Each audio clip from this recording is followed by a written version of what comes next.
Live on the Motor Racing Network. It's the NASCAR Cup Series. Let's get a big thumbs up. Get ready to rock and roll past the race cars today, pal. Well, boys, let's execute. Have a good day.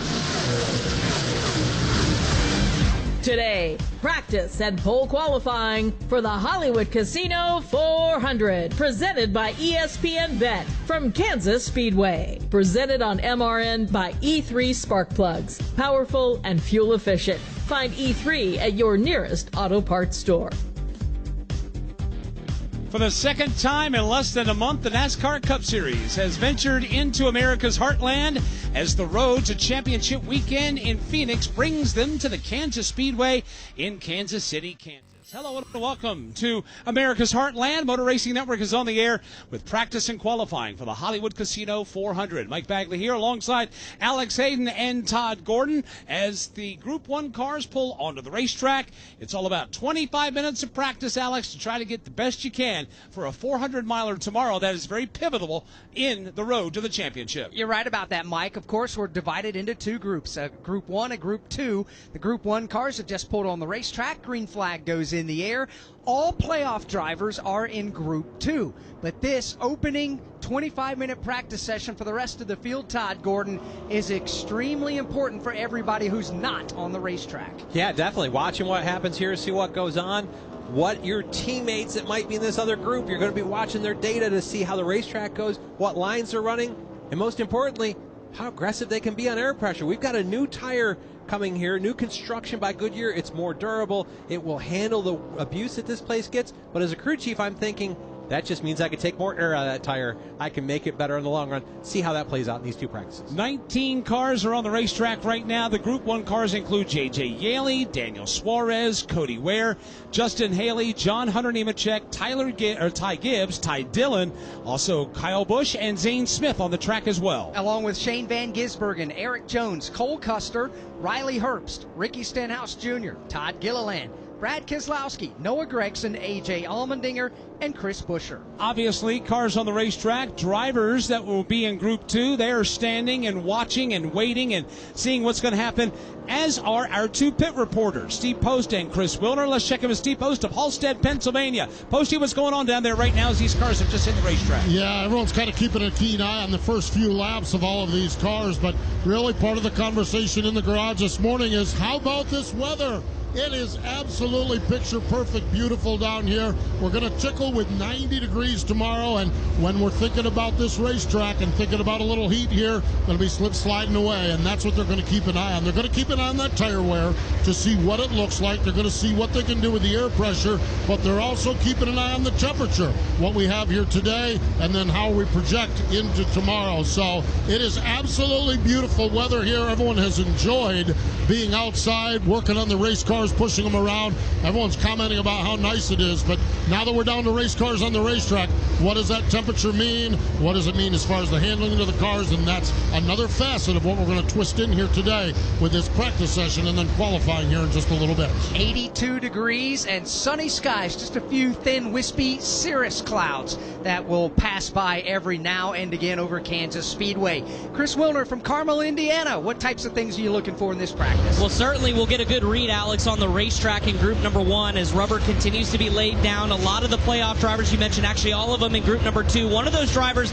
I think coming into the weekend, everybody had circled as a potential favorite, is going to be Kyle Larson, the winner, 3-time winner here. He won the spring race earlier back in May, leading 221 laps. He has 3 wins at Kansas Speedway, but it's been one of those playoff kind of tight seasons for Kyle that I don't think a lot of people had written down at the start of the year. Just one top 10, and that came back at New Hampshire in last week. That was his first top 10 of the playoffs. So if you look at some drivers that certainly could use that next gear, that next opportunity to separate themselves in the run to a championship, 2021 champion Kyle Larson, this could be the racetrack to get it turned around. Cliff Daniels has been hard at work with this team. They've been dialed into the SMT data early on in this session. But again, all eyes will be on Kyle because certainly they know how to turn up the wick when it comes to playoff time. They haven't seen it yet, at least on the stat sheet, but certainly this will be a racetrack to follow. So all the Hendrick drivers locked in on the SMT data with group number 1, but we'll have to wait and see where this racetrack goes and what kind of setups that these drivers have in group number 2. That's where all the eyes will be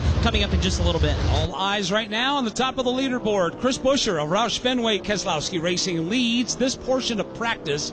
30.672 seconds, 176.056 miles an hour. Zane Smith, John Hunter Nemechek, Eric Jones, Justin Haley, the rest of the Fast Five. From Kansas Speedway, this is the Motor Racing Network, the voice of NASCAR. NASCAR history. What I learned from Ken Squire, Barney Hall, and Ned Jarrett, I could never repay. Ken never told me what to say or what not to say. I learned very quickly that I was never going to be another Ken Squire. I don't think anybody could rise to that level. Motor Racing Network's NASCAR Live presents podcasts. 50 years of MRN. Jeff Gordon, A Colorful Career. The 1993 season. Junior's Journey, and more. Search for NASCAR Live on your favorite podcast platform. Go behind the scenes and into the garages of the sport's top teams and drivers on NASCAR Hot Pass. You know, if you win, then your problems are likely solved. There's going to be issues with track limits in the S's, right? Because they're just tight. A normal occurrence is qualifying from 28th to 32nd. That's just something we're going to continue to keep on working on. It's the latest information you want to know on NASCAR Hot Pass. Weekdays on the Motor Racing Network.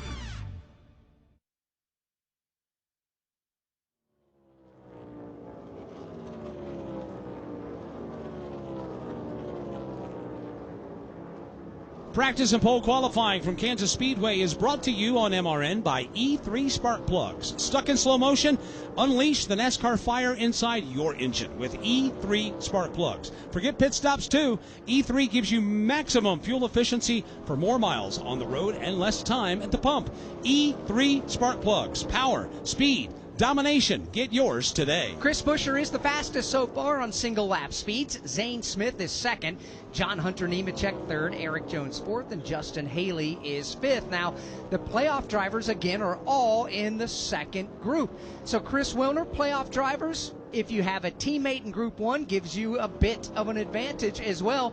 Let's check in with Steve Post on 2311 Racing. They've got Riley Herbst out there right now gathering valuable data. Posty? Yeah, and Riley Herbst, his crew chief, Devin Restivo, are out here working, trying to get a good long run is what their goal is, because this has been a fascinating racetrack for 2311, and we talk about Riley. He is the non-playoff driver, but they've got Bubba Wallace and Tyler Reddick both in the playoffs. And if you look at this team 2 years ago, man, oh man, they'd be licking their chops at Kansas Speedway. Bubba picked up a win in 2022. Tyler got a win in 2023. Top 10 finishes along the way for both the drivers. And for whatever reason, they hit a roadblock. Since 2024, with neither team, the best finish they could scratch here at this racetrack is a 17th place run. And we had Charles DeKnight this week. He is Bubba Wallace's crew chief. We had him on our crew call program, and there's a degree of it that is scratching their head. And then there's another degree that they've lost the feel for this racetrack. The other degree is the other teams have figured things out as well. That's part of NASCAR racing, that they really, really have got to figure this racetrack out like they had it 2 years ago, and that's what they're working on right now with Riley, and then Bubba and Tyler will be out in the next group, and they are in a very precarious spot as well when we look at playoffs. 12 drivers in the grid. They are 11th and 12th. They're 23 and 27 points out respectively. They can't go to the Roval in this condition. Tyler Reddick has told people this is a must-win situation. Bubba Wallace says it's a near must-win situation. So 23-11, they need to find that magic, that Kansas setup that they had 2 years ago here at the racetrack, because they have had nothing here in the last 6 races collectively between the teams. They've had no results to show for it, and another week like that is going to put them in big trouble going into the Roval next week. Yeah, and we talk about that. Steve brought up that we had Charles on crew call this week. I asked him off air in between, because I look back to the run that they had here in the spring. He and Bubba Wallace actually ran in the top 10, middle of the top 10, until the first green flag cycle. They had a pit penalty at that point, put them 2 laps down. They never really recovered from the day, but a little glimmer of hope coming forward. I talked to Billy Scott, crew chief for Tyler Reddick, this morning in the garage. He felt like they need a win here. He felt like their success early in the Gen 7 car probably put them in a little deficit, that they've missed a little bit coming forward, but they have a little light. We'll see what they can turn that into this weekend. As they continue to watch what their team car, Riley Herbst, does. By the way, Riley, at the moment on single lap speeds, is 14th of the 19 drivers, with Chris Buescher continuing to pace group number 1. From Kansas Speedway, this is the Motor Racing Network, the voice of NASCAR. This is what being a NASCAR fan is all about. Win at Talladega. Singular history and tradition. Thank you, everybody, for coming out. And triple header playoffs action to ratchet up the stakes. Gotta go. Throw in a can't miss concert, and you've got more than a race. You've got Talladega. NASCAR Playoffs Weekend at Talladega, October 17th through the 19th. Get your tickets now at TalladegaSuperspeedway.com. Ticketmaster, the official ticketing partner of NASCAR. Drivers, start your engines! Your home for the NASCAR Craftsman Truck Series. Green flag goes in the air and we are underway. On the NASCAR Racing Network. 2 by 2 by 2, they're about 10 rows deep of double wide racing. Taylor Gray to the bottom, Nick Sanchez outside, and they're crashing mid-pack. It's the NASCAR Craftsman Truck Series on the NASCAR Racing Network.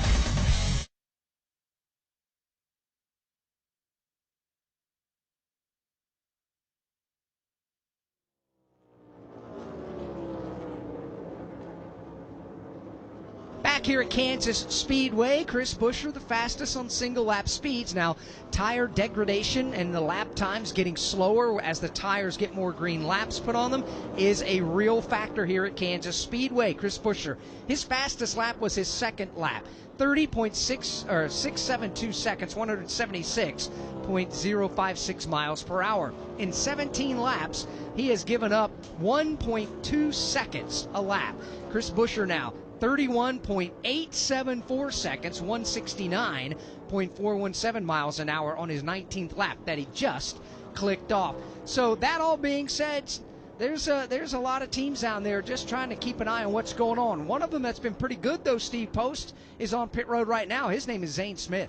Zane Smith had a pretty good run there in the early going. They got a good feel for the race car, but they wanted to make one more adjustment to the machine. So they brought Zane's Speedy Cash car down into the attention of the crew and going to make a run, make an adjustment to see what they can do. They're working on long-term speed is what they're working on. And this has been a pretty good racetrack. Zane's actually had a couple of good runs this season. He's a former Truck Series winner here at this racetrack, picked up a win in the Truck Series, and he finished 10th in this race last year. So this is one of those racetracks that Zane Smith and this crew kind of highlighted and thought, you know, we can go here and kind of play around top 10, maybe see what we can do and have ourselves a good run. So Zane Smith has had some good runs 2 races ago. That third place run at Bristol, we're still all talking about that as this team just continues to scratch and claw their way through. Air pressure adjustments are being made on the left side. Got a thumbs up from one of the crew members down here. Zane Smith's going to go out. His teammate Todd Gilliland's going to go back on the racetrack as they work to fine-tune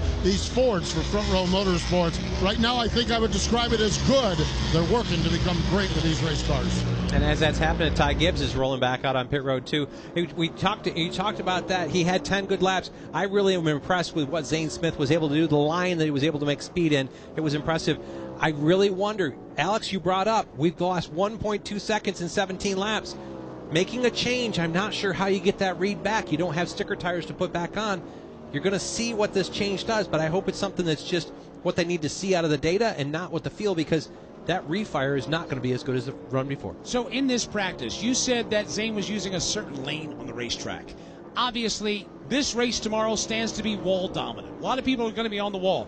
What is the optimum line in your experience here? Where do you want to be? Where do you want your car to be able to handle the versatility that you need from it? And that's almost changed through the years. I really feel like, you know, as we look back to when Kurt Busch won here, when Bubba Wallace won here, the ability to run that lane down where your lefts are right on the seam, which is basically a car width off the wall, so that you could make passes on cars that were running the wall. That was important. But there's a lot of cars that have migrated to that. We had Joey Logano out there in the RE trailer this morning. We talked a little bit about this.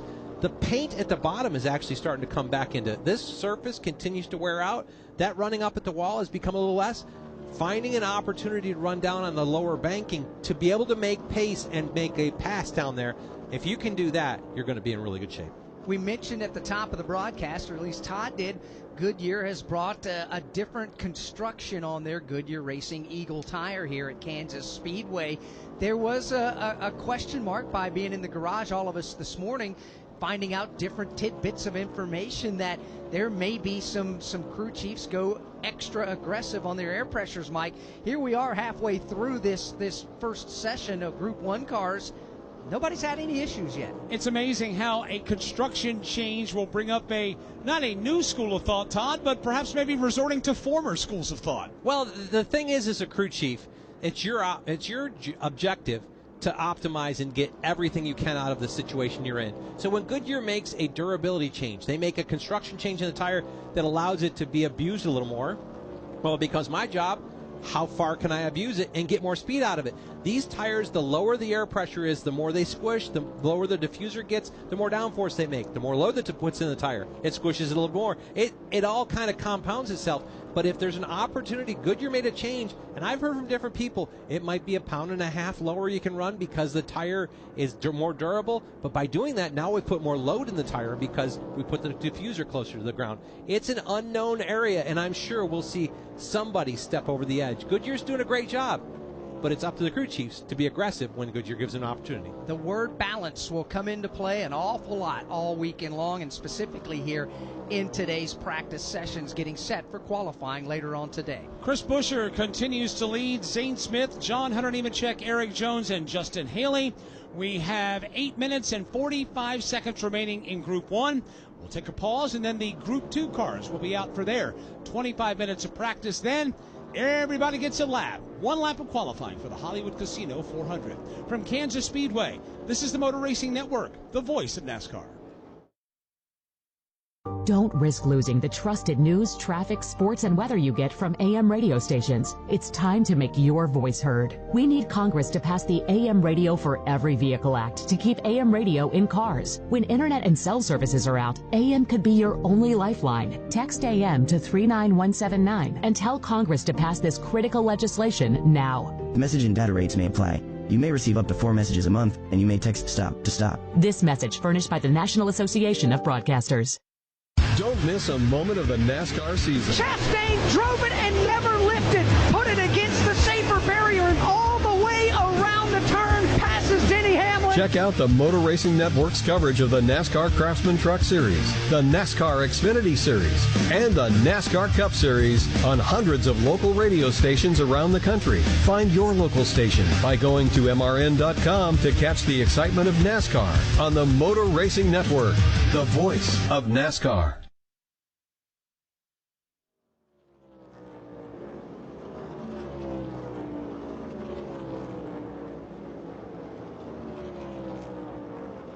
Back at Kansas Speedway, practice continues for the Hollywood Casino 400. Fastest cars so far, the 19 that have taken time. Chris Buescher of RFK Racing. Right now, let's check in with Steve Post, get an update on the RFK contingent. Mission accomplished from the conversation I had with Scott Graves, his crew chief, this morning. They wanted to come out, and their goal was to have a well-balanced race car and run 30 laps. Sure enough, lap number 30, they felt really good about the balance of the race car, and at that point, Scott told Chris, you can run more laps, you can come down pit road, we can make a minor adjustment and see what that does, but if you feel good, I feel good about the race car. Chris wanted a green run down pit road to see what he could do on the entry to pit road, so he just did that, and he has backed the bodyguard car into the attention of the crew. They're going to take a look at it, get some tire pressures, and just see what they might want to do as far as the change goes, but I believe they feel really good about the race car. Brad Keselowski, he is in the pits as well, sitting aboard his car, the other teammate of the RFK team, and Brad is really struggling on the entry of the racetrack, getting that car snuggled down into the corner. It's just not feeling comfortable. They've made some adjustments, and Brad's sitting aboard the race car, and they're going to try to go out one more time and see if they can get that car feeling just a little bit better down into the corner so he can race comfortably through the corner and then get speed up onto the straightaway. So Brad is sitting in his car.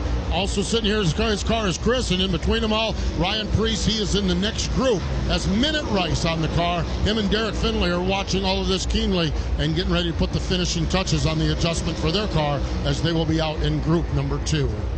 RFK still searching for their first win of the 2025 campaign, and obviously none of the 3 RFK Fords are in the playoffs. Mike, is that an eyebrow raiser to you? It is, because when this season started, I looked for RFK to continue that upward trajectory, right? They had won races a year or two before. They added the 3rd team this year with Ryan Preece, and they were having those performances that were like, wow, okay, looks like that they're going to win a race. But, you know, Todd, obviously those wins have not come, but it's not because of lack of effort. I still go back to adding the 3rd team, and normally when we add a 3rd car, it takes a while for that car to come up to performance, but they seem to come out of the box strong, but the net result is still no checkered flags among the 3 of them. Yeah, I would say the 60 car of Ryan Preece and Derek Finley, they have outperformed what I expected out of them beginning of the season. You talk about adding a car and where they get to. The pit crew's done a really good job. Derek's been, free and aggressive. Ryan Preece, the 2 of them, I get to talk to Ryan Preece on SiriusXM every Monday night on the late shift. He comes on, but he's just in a good pocket right now. They are making good choices. I don't think that the 17 is lacking for speed. They've had what they've had in years past. They just haven't had the opportunity to capitalize on it. I feel like they're a little bit off. Obviously, the 6 had some changes, a lot of changes, crew chief change, but also engineers and all the pieces. It's taken, Jeremy Bullins and Brad Keselowski half a season to really get this going, and they're learning where they can be aggressive. They've had speed. If you look back to the spring race, they were leading this race when they had a tire failure. So they're just trying to figure out where the envelope of working is in this race team. And I look for them to continue that forward with a little continuity within the teams. We continue on, 3.5 minutes to go here in the Group 1 practice. Talking to crew chiefs down there in the garage this morning, a lot of them would like to have run upwards of close to 40 laps, if not cresting 40 laps in their 25 minutes of practice time. Now, coming into this weekend's race, there was a bit of a dust-up between the Joe Gibbs Racing teammates last week at New Hampshire Motor Speedway with Denny Hamlin and Ty Gibbs. Ty, not a playoff driver. He is in this session. He is 11th best right now on the single lap speeds. For more on Ty Gibbs right now, here's Chris Wilner. Well, we talked about, Alex, all this practice session, just kind of learning about this race tire, where the rubber's laying in on the racetrack, and how to maneuver your car. It's been interesting to listen to Tyler Allen talk to his driver, Ty Gibbs, as well as competition director Chris Gabehart, talk about as this run gone on. They about split this practice session in half. They made one adjustment because he was too tight, but now it's talking about Ty rounding the corner on entry, maybe adjusting how you maybe cheat up to that rubber on the top side of the racetrack and using the seams to help the race car turn. So, Todd, I know we talked a lot yesterday in the ARCA broadcast about how much the air can affect the race car on the right side the closer up you run to the wall, but what kind of things would you tell your driver to maneuver and how to maybe find that grip and use that to kind of help the car turn? That's what Ty has been struggling with so far in this practice session. Yeah, this is a tough one, and you just got to figure out what your car feels like balance-wise in the different lanes. And there are, there's the wall lane up there running against the wall and squeezing that air up there. There's the I would call the 4th lane, which is up on the top banking but not up against the wall. And then you get down to 3rd and 2nd lane and then the bottom. I want to see him run a lap and just tell me what he's got and what keeps him from wrapping the white line, putting the left side tires in that white line and using that to make some turn. Let's sort those out and look at the different loading areas and what we can do to accomplish what you need to run those different lanes. Watching the leaderboard right now, the fast laps we've been telling you about have been laid down in the 2nd and 3rd laps the car has made its way onto the racetrack. Right now, the lap count is upwards of 35 laps for Riley Herbst, 33 for Shane Van Gisbergen, 32 laps for Cole Custer. So you're trying to get an idea about what to expect over the long haul. And also right now in these Group 1 cars, Alex, practicing the entrance to pit road because this one is very, very tricky. It is. Throw in the fact that it's an old worn-out surface. The tires are worn out. The lap times slow down. Then there's the potential for green flag pit stops in tomorrow's Hollywood Casino 400. You have to woe your car down in the banking in turns 3 and 4 to get to the entrance of pit road coming off the 4th corner, which is a bit of a sharper turn to driver's left. Throw in the fact that we have seen over the years drivers spin out trying to come to pit lane. This can be very difficult, and you might scratch your head and say, well, okay, wait a minute. These drivers are running 179 miles an hour out there. Why is it so hard just to get the car down to 45 miles an hour? But it is an art in itself. Yeah, it definitely is. And really the transition back to you've still got 17 degrees of banking in that bottom lane. So now you're having to come down to the flat, trying to roll speed to get all the way to that line.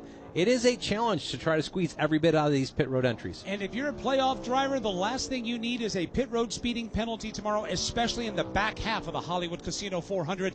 That could really put you behind the 8 ball before the Bank of America Roval 400 next week at Charlotte Motor Speedway. 10 seconds remain in Group 1 practice for the Hollywood Casino 400. Shane Van Gisbergen bringing his Red Bull Chevrolet back to pit road. Zane Smith having brought his car onto pit road. Justin Haley just clicks off his lap as the red and black flags are flying, indicating that practice for Group 1 is over here in Kansas. As Mike gave you the fastest in single lap speeds and Chris Buescher the best on a 15 consecutive lap average, well, that driver's name is A.J. Allmendinger. From Kansas Speedway, this is the Motor Racing Network, the voice of NASCAR. We're at the start-finish line. William Byron on pole position. Green flag is out and we're racing. We're in the turn. Here to the inside comes Kyle Larson. He and Hamlin bump. We're on pit road. 4 tires Sonoma Racing Fuel. The race out from pit road is Denny Hamlin. Eric Jones goes off second. We are live from the track. The Motor Racing Network, your home for NASCAR racing. Don't miss a lap, pit stop, or side-by-side race for the win. Listen to all the play-by-play action on your local radio station and MRN or NASCAR.com. Want to know the latest with short track racing around the country? Well, one show has you covered, NASCAR Coast to Coast. Hi, I'm Chris Wilner. Join me each week as we break down the biggest headlines in grassroots racing and in NASCAR's regional and touring series. We'll also talk with rising stars from your favorite short track. Once again, it's NASCAR Coast to Coast, and you can watch or listen today on YouTube, Facebook, MRN.com, or on your favorite podcast platform.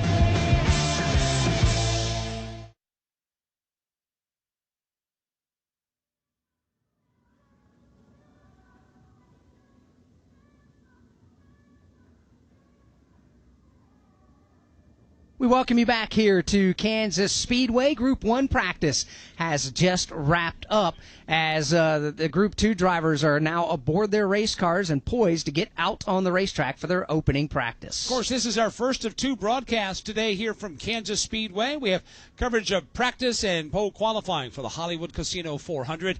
Once the NASCAR Cup Series cars head back to the garage and are presented in a state of repose, the NASCAR Xfinity Series will take to the racetrack for their second race in their round of 12, the Kansas Lottery 300. Brandon Jones won the pole for that one earlier today. Motor Racing Network will be on the air at 3:30 p.m. Eastern Time. Then, of course, we're back tomorrow with the NASCAR Cup cars, the Hollywood Casino 400, Motor Racing Network, and NASCAR Live race day airtime, 2 p.m. in the East tomorrow. Yeah, and that means we are practicing. Yeah, it's 12:30 local Central Time here in Kansas City, but temperatures in the low 80s. Tomorrow when the green flag flies, Todd Gordon, temperature is going to be about the same. It's one of those instances on a race weekend where the practice conditions are very similar to race conditions. Yes, this is the type of weekend that you look forward to as a crew chief, just because you feel like your practice is going to be relevant to the race. You're not having to do an offset. You're not having to think about what your balance shift is because the racetrack temperature is different. This is one where you really look forward to this practice. And a car that actually ran pretty well in this first practice, Chris Wilner is down there with him. Top of the boards in single lap speed for Chris Buescher. Okay, you ran about 30 laps on a set of tires. What was your overall impression of how they behaved around Kansas? For us, that was good work by his team to work on some things that ailed us last time. I felt like the back of the car stayed up under us a lot better, and certainly happier with that. So take this passing on Bodyguard Mustang and try to be one spot better in qualifying. It'll be a little trickier where we're going out in the order, but I don't know. I've always liked this place. We've had some really good mile and a halves this year, so excited to see what we can do here shortly. Feel like you searched around enough? Where did your car like to run, the bottom, top, or did it matter really, or did it really depend on where you were in the run? Yeah, I ran the bottom more than I've seen anybody else out the windshield. Now, I'm not saying we were the only ones, but so I was happy that we were able to run down there and make good pace, and then move up and be able to keep some long run speed in it. So yeah, we had the ability to move around. Which is important here. Obviously, we'll be 4 or 5 wide, searching anywhere we can. So seems like we have that maneuverability right now. So far, so good for Chris Buescher, fastest in single lap speed. Steve Poster with the driver, fastest on the longer run after Group 1 of practice. Yeah, fastest on the 15-lap average is A.J. Allmendinger. A.J., the speed chart said you look pretty good over the long run. How did it feel from the driver's seat? Yeah, I thought the Action Industry Chevy was pretty decent. You know, it's try to get yourself to go run near the wall almost wide open the first couple of laps, got to ease into it a little bit. Qualifying will be interesting, but no, I was pretty happy with the balance there, and I probably could have kept running. You know, just wanted to kind of try to fine-tune the balance and made an adjustment, tried it, didn't work, so at least we know that doesn't work. And at the end of the day, I feel like we got good speed in the car, so yeah, it was a good practice. Did you get a chance to run the various lines of the racetrack to sense what the car balance was like, high, low, and in the middle? Yeah, I mean, I think you're always somewhat going to have to run where the cars aren't in front of you. But I did run the bottom for 1 or 2 laps, and it felt good down there. You know, I think you're still, as the tires go away, probably going to have to run. I don't think you have to, like, be up against the wall, but you're going to be in that lane. You know, the place I always find here is the way the rubber builds up. If you can just get a left front tire or the left rear tire out of the rubber, it'll find some grip. But the problem is everybody else will be doing the same thing. So just get a good balance. We did not have a good weekend here last time, so already a better start. A better start, that's for sure. That is A.J. Allmendinger. Speaking of a better start, he's going to qualify here in just a little bit. We'll see how that goes, but feels pretty good about his car over the long run. And he's trying to win his second pole of 2025. His last came at Bristol Motor Speedway. From Kansas Speedway, this is the Motor Racing Network, the voice of NASCAR. One last exhale. Fitting, isn't it? The final shot at the Championship 4 comes down to a track that's been here from day one. Martinsville. Close quarters, tight corners, and a fan experience that brings you so close to the action, all of the mayhem will be right at your fingertips. NASCAR Playoffs weekend at Martinsville Speedway, October 23rd through the 26th. Get your tickets now at martinsvillespeedway.com. Ticketmaster, the official ticketing partner of NASCAR. We are the voice of NASCAR. The green flag is in the air, and we are underway. The Great American Race. The Motor Racing Network. NASCAR Cup, Xfinity, and Craftsman Truck Series Racing live on your hometown radio station and MRN or NASCAR.com. Martinsville, Talladega, the Chicago Street Course. We have the side-by-side action and last lap passes for the win. Photo finishes. Ryan Blaney will win. The voice of NASCAR, the Motor Racing Network.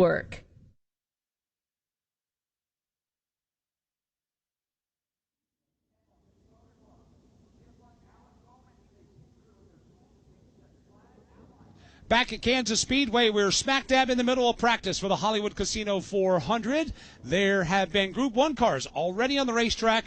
While we wait for Group 2 cars to go out, bit of a breaking news story coming out of the NASCAR Cup Series garage. Yeah, driver and team that's set to go in Group 2 practice, Michael McDowell in that Spire Motorsports car, they have been penalized by NASCAR. And what it stems from is through technical inspection here today. On their second attempt through inspections, after passing all the inspection stations, they were observed by NASCAR officials for making an unapproved adjustment to the splitter.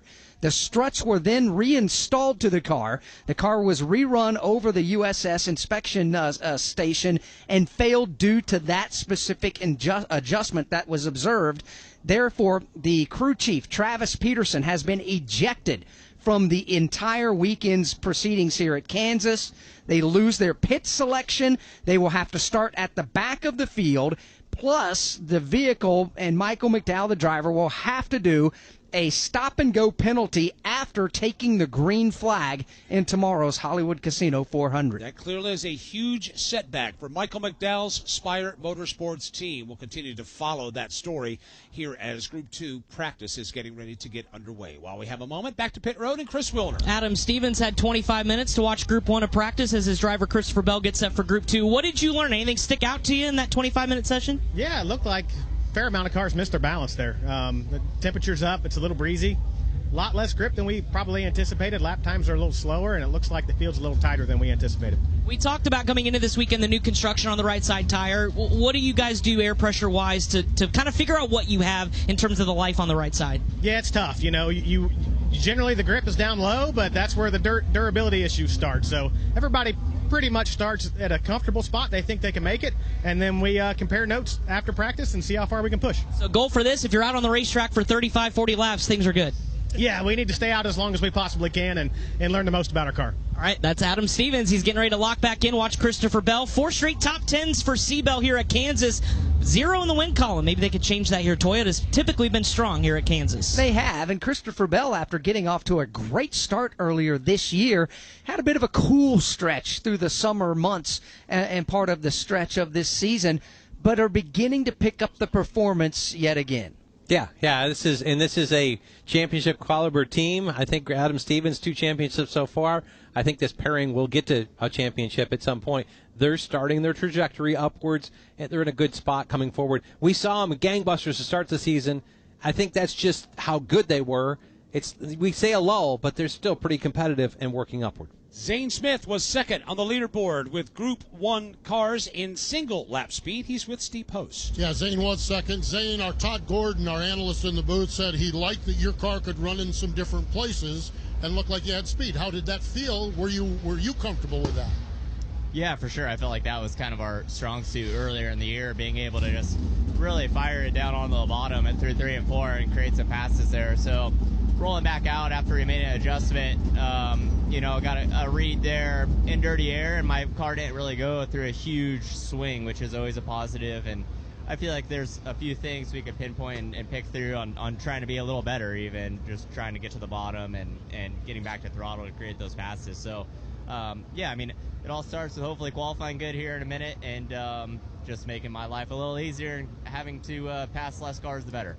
Truck Series win here, top 10 finish in the last time we were here last year here at the racetrack. What's there about this racetrack that's just always kind of suited your style? Yeah, I love coming here, this style of racetrack, especially as it ages every year. It's always a lot of fun working these different seams in every different lane, and honestly, just my whole team has brought some incredibly fast race cars to the Miamis, the Darlingtons, the Kansas style racetracks, and so I have another good one here today. There we go. That is Zane Smith, ready to go qualify here in just a little bit. I talked to Ryan Briganti, his crew chief, this morning about the relationship and how they're continuing to build on that. They've had speed here recently. They've had some issues that keep them from putting the performances in the column at the end of the day, but they've been building speed, doing great things. I look for a lot of good things out of this pairing. Zane kind of settling in and getting into a new team as he came into it this year, kind of getting that rapport with the race team. Zane Smith, of course, has won the championship in the NASCAR Craftsman Truck Series. Highly talented young racer out of Huntington Beach, California. The Group 2 drivers, including all the playoff contenders, are on the racetrack. Ryan Preece, Alex Bowman, Carson Hocevar, Austin Dillon, Michael McDowell on the track, Josh Berry, Bubba Wallace, Tyler Reddick, among others. Austin Cindric is among those others. Denny Hamlin is as well. Chase Briscoe is on the racetrack. Ross Chastain, Kyle Larson, Chase Elliott, Christopher Bell, Joey Logano, William Byron, and Ryan Blaney. Interesting to note, Alex, that the first 2 cars of Group 2 on the racetrack, Ryan Blaney and Joey Logano, and those Team Penske, those yellow cars, as they were described last weekend at New Hampshire, first onto the racetrack and clicking off laps and trying to see where they can stack up against the others. Yellow, yes. Different shades, absolutely. Ryan Blaney in that highlighter yellow Menards Ford Mustang Dark Horse. Joey Logano in the familiar, I don't know exactly. Todd, is there a specific name for that yellow that is the Shell Pennzoil colors? I would say Pennzoil yellow. How about that? I like that. So those 2 Fords work on the racetrack. Logano's up against the safer barrier through turns 3 and 4.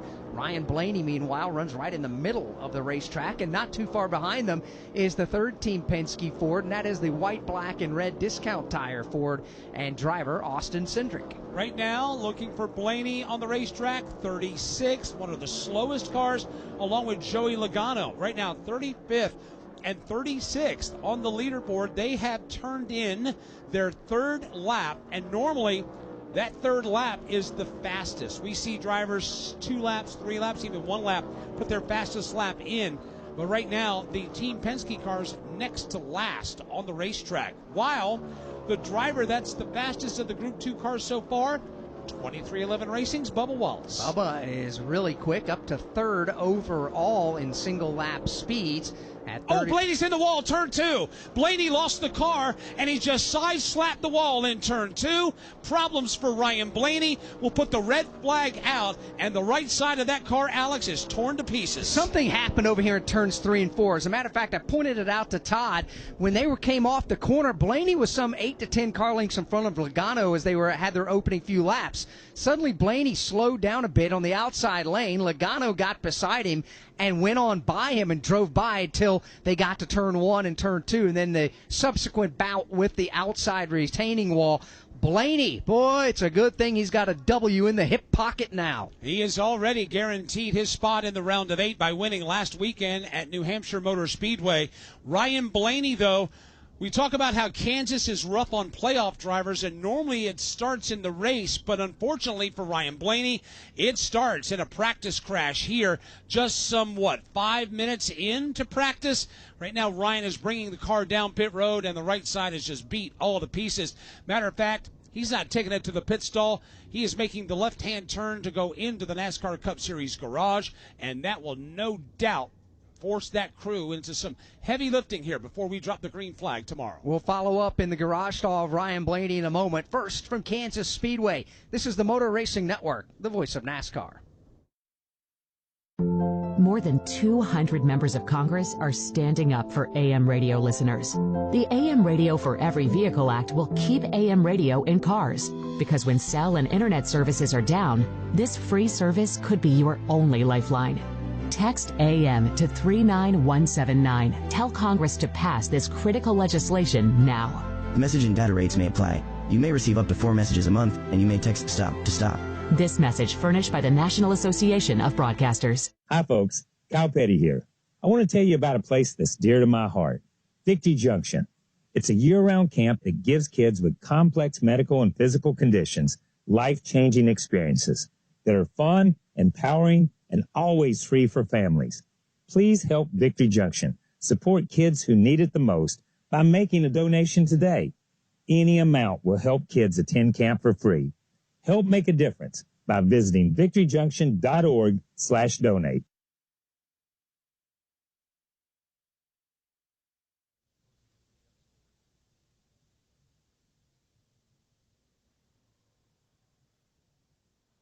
We welcome you back to Kansas Speedway. Group 2 practice has come to a halt because Ryan Blaney got up and into the outside safer barrier in turn number 2.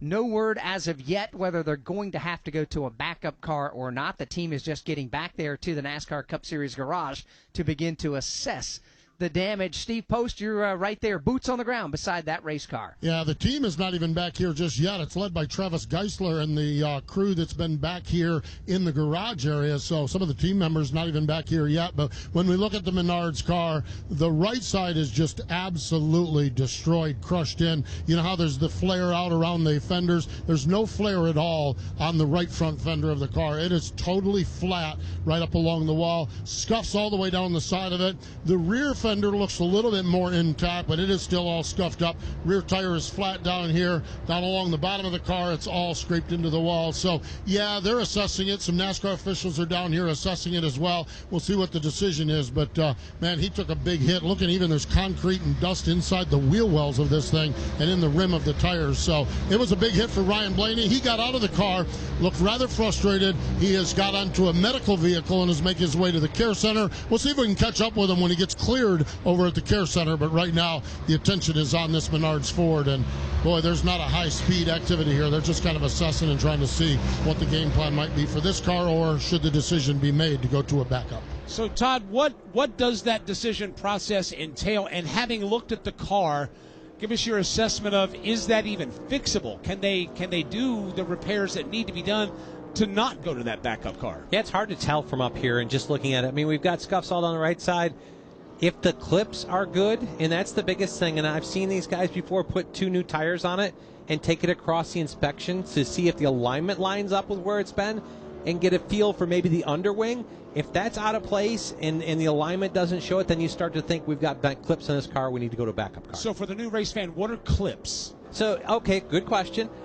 Basically, this Gen 7 car, when NASCAR went to it, we now have bolt-together components. So the center section where the roll cage and the driver is, that's one part. then everything that the motor and front suspension bolt to, we would call that the front clip. That bolts at the firewall, basically what separates the driver from the engine area.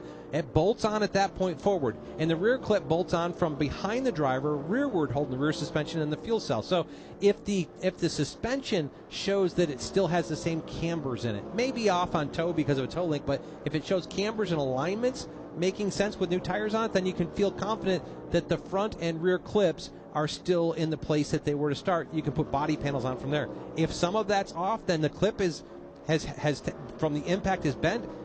Then we're going to go to backup car and make sure we've got fresh stuff on it. So then we fast forward now to what's going on at the present. That is the fact that practice has resumed now for the Group 2 drivers, including all the playoff contenders. But Todd, when you go out and run 5, 6, 7 laps hard on the tires, then have to stop, come to pit road and wait for the cleanup, then go back out there, how difficult is this now going to be for all of these teams in Group 2? It puts every comment that comes in this practice on an asterisk as you look at it. You know, it's just got a disqualifier of this isn't a straight run. Now, this will be representative of what happens if we have a caution during the race and you decided, I talked to some crew chiefs today, they felt like at 5 laps, they'd probably stay out on tires. They wouldn't come get tires that early. It'd have to be probably 10, 15 laps into the run. So this might be what you'd refire on and knowledge there, but to know where the balance of this run takes you to the race, it's got a little qualifier in it because we ran a few laps, came down, heat cycled the tires. We let the tires kind of the surface of the tire cool back down, and then we're reheating again. So I would say, maybe lost 5-6 minutes or so, which would be, about 10 laps? What is that loss of 10 laps? How does that factor into maybe a plan you had in place? So the question comes forward, did NASCAR continue to run the clock, or did they stop the clock during their red flag? A lot of times NASCAR will add that time back so you can get the total number of laps. As long as you get the total number of laps, I feel like you've got to make it to lap 35, lap 40, because if you look at these stages, we're around 80 laps, you're going to split them in half. That's going to put you on that 40-lap run. As long as you can get the number of laps you feel like you were trying to get, you'll be all right. If NASCAR let the clock run through that, you'd feel like you were at a deficit. Fastest car in Group 2 right now is Denny Hamlin. He has gone to 3rd overall. Hamlin got his fastest lap on his 7th lap, which was his first lap back on the track after the Blaney crash. So Hamlin has gone to 3rd now overall, but the best of everybody here in Group 2. And it's interesting to note, Alex, that when you look at the Group 2 cars, the top 3 quickest are Toyotas. 2 from Joe Gibbs Racing, 1 from 2311. It is the 4th and 5th fastest cars in this group that belong to Hendrick Motorsports in Kyle Larson and Chase Elliott, Todd. And the one piece that I look at out of this, you talked earlier about Group 1 that it was lap 2 or lap 3 that was their fastest. For Bubba Wallace, it was lap 1. You talk about Denny Hamlin, it was lap 1 of the refire. At Chase Briscoe, I believe that was lap 1 of the refire. They've got fire-off speed, maybe not trying to protect the tire on that first lap out. As they continue to cycle on, we've got 16 minutes to go here in practice for the Hollywood Casino 400 for these Group 2 drivers on a very sun-drenched day here in America's heartland in Kansas City, Kansas. Chris Buescher, by the way, overall is the fastest race car. He came out of Group 1, and his time is 30.672 seconds, 176.0 miles per hour. Here in Group 2, Denny Hamlin, 3rd overall, but Hamlin the fastest at 30.737 seconds, 175.684 miles per hour. 15 minutes and 40 seconds remain in this practice session. Again, Chris Buescher, Zane Smith, Denny Hamlin, Bubba Wallace, John Hunter Nemechek, the Fast Five. But Alex, as these teams continue to click off laps, we're going to see how the Group 2 cars infiltrate that 5, 10, and 15 lap average. Yeah, and that's something we're going to have to wait for, because when Blaney crashed, nobody as of yet was able to get 5 consecutive laps in before Blaney crashed. So they're going to have to do their 5, 10, maybe 15 consecutive lap averages with tires that they'd already had 4 laps on. So again, to Todd's point, you may have to put a bit of an asterisk beside this, and not really sure when you compare cars here in the practice session who might actually have the best race car. So as we watch this unfold onto the racetrack, we're also watching the lack of preparation on Ryan Blaney's car. And again, if you're just joining us, Ryan, a lap or two into this Group 2 practice, slammed into the Turn 2 wall. He brought the car back around to the garage. There were reports of a bit of flame on that car that were quickly extinguished. And we're just watching that team at a very reduced pace of fixing the car or addressing the car. The body language would indicate that perhaps maybe a backup car is imminent for Ryan Blaney, but it's still too early to tell. Let's hear from the driver. Ryan Blaney has just stepped from the infield care center. Yes, Mike, he has. Ryan, what happened out there as gets converted? Ryan, what happened? Yeah, blue tire. Didn't really have any warning of it or anything like that. Just unfortunately went in the corner. Fortunately, in hindsight, like, I let the 22 go the corner before that. So it was a little bit quicker than me, but could have been a two-car incident. Looking back on it, but yeah, just blue tire stinks. Hate that we got a work cut out for us, you know, to get. I got to go see if we can use that one or we got to get a backup out. I'm not sure, but yeah, I have a little bit of work to do for tomorrow. There we go. That is Ryan Blaney. He is out of the race car, out of the care center, and he, like the rest of us, are now going to focus in on that race car to see what the decision is as to whether they use this car or end up rolling out a backup. Right now, they are pushing that wrecked race car after putting new Goodyear tires on it towards the NASCAR inspection stations down there, much to what Todd explained a moment ago. Get the inspection, find out if the chassis is bent at all. That'll be the determining factor right now. But there's a reason. You can say, Todd, and this is something we may be able to argue back and forth about. Everybody says, we build our cars the same, they're all the same. Are they truly the same, or is there a reason why primaries are primaries and backups are backups? That's a great question, and I can answer that positively either way. I really think they are more consistent today than they've ever been, because you're trying to do everything the same. So backup cars are closer than they've ever been. But when the way we race in thousands of inches, there are, as we talked about earlier, there are rear clips that the mounting points of the shocks within a tolerance that NASCAR allows. We might have a rear clip that a right rear shock mount is 14 thousandths higher than it is in a different clip. And that 14 thousandths is 14 thousandths that I can make the car travel farther to get the diffuser closer to the ground. That might be 6-7 pounds of downforce. Those pieces are what we're trying to race. So am I bringing the absolute best travel clip in my backup car? No, I'm bringing it in my primary car. My backup car may not be able to travel. It'll be thousandths of an inch less, but that's a little bit more downforce you could get out of that primary car, but very competitive to bring that backup car out. Those 14 thousandths that you describe, is that by design, or is that the human element involved in assembling these cars? It is how the weldment of that welded together assembly comes out, how the weld draw pulls it. And as Techniques builds these clips for all these teams in a fixture, there's a part when you let the clamps out of the fixture that it springs a little bit. And if there's a tolerance that NASCAR will allow them to be at, it's just trying to find the clip that's on the high end of the tolerance versus the clip that's on the low end of the tolerance. And these are, again, units of measurement the human eye cannot even see. Now you're into the science and you're into the scanning the technology of the construction of what Todd just described. Yeah, and Todd mentioned Technique chassis. Well, these chassis, Steve Post, are all built out of the same shop. It's Technique Chassis is the name of it. We've had the opportunity to go in there and tour it, get hands-on experience. It is quite the process that they do down there. Alex, it's absolutely amazing. The first time I walked in there, I had no expectations, and you see these chassis being built, and Todd talked about the tolerances of them. They're done all by robotics, and with artificial intelligence running those robotics, they are done to the nth degree. So yes, there still are welds, there still are capability welds, and the teams do assemble the cars, but the chassis, the nose pieces, the front clip, and the rear clip are all made of Technique chassis, and those things, it is quite the process. We stood there, Alex, you and I did, and we're watching this chassis, this cage, on a robotic arm, and the thing is going upside down, right side up. Welds are hitting it this side, welds are hitting that side. It is absolutely amazing how these parts and components are built, and then they go to the race teams for assembly. So yeah, there's some small differences, but I agree with Todd. The way these chassis are built, they're very, very similar to each other, and the differences are very, very small on the basis of the way they're manufactured in the assembly line fashion in which they are manufactured.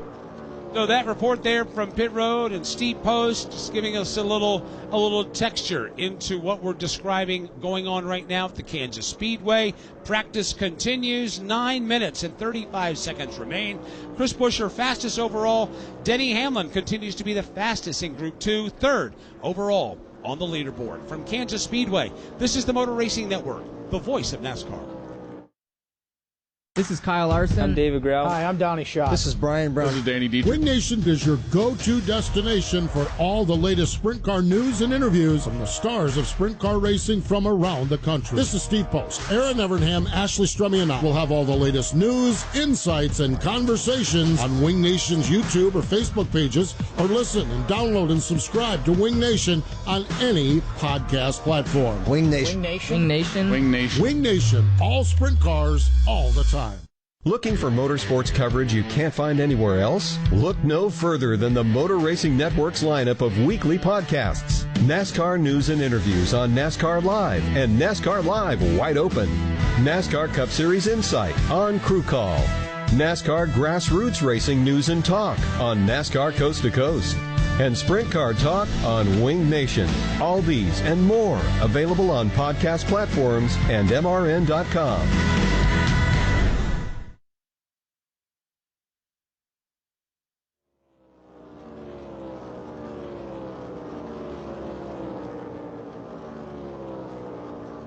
Back at Kansas Speedway, we continue under the green flag here in practice. There's a problem for Joey Logano on the racetrack. He had just come down pit road, and now that car has come to a stop in the middle of turns 1 and 2 on the apron of the racetrack. He gave up a lot of speed. I wonder if there's a tire problem on Joey Logano. Chris Wilner, can you add? Listening into the radio, Joey just said, I had a problem. We're not confirming yet what exactly that is, but certainly you guys documented him just being on pit road. He was struggling with the race car, couldn't get it to turn. Paul Wolf make a slight chassis adjustment here, but now bringing out the red flag is Joey Logano as he sits stagnant on the racetrack. So we'll get confirmation on what exactly is the problem for that Ford Mustang, but certainly not what you want to see for Joey Logano here at Kansas. Yeah, not real sure. As the car's sitting, we look at it with our binoculars over there in turn 1. Tough to do, but not sure if he had a deflation of air out of one of those Goodyear tires as the safety team goes up to Joey Logano's car. If you have that happen in practice, you don't have to drive it back in. Yeah, that's going to make the rest of the field kind of angry that you're going to stop out there with 7 minutes of practice still to go, but in order not to tear up your race car, you can come to a stop down there and wait for NASCAR. And indeed, it is a tire issue because they've just plugged in the attenuator on the A post to raise up the back of the race car. My speculation, I think he had a right rear tire failure. Looked like there was a little smoke as he came through the start-finish line here. This is one of those pieces. If you drive it back on that flat tire, you drag the diffuser. You drag the end. There's extensions on the strakes that will end up being an issue, and that takes downforce away. You can't replace those before you go to qualify. So this is one of those situations where they wanted to jack the car back up with that charge on the A-post window that extends the rear shocks and gets them try to save the diffuser for the race. The second Team Penske car to have right rear issues. Todd, we talked about it earlier, getting aggressive with tire pressure. We had a hospitality appearance at Racing Electronics in the display this morning. You said there will be tire failures today.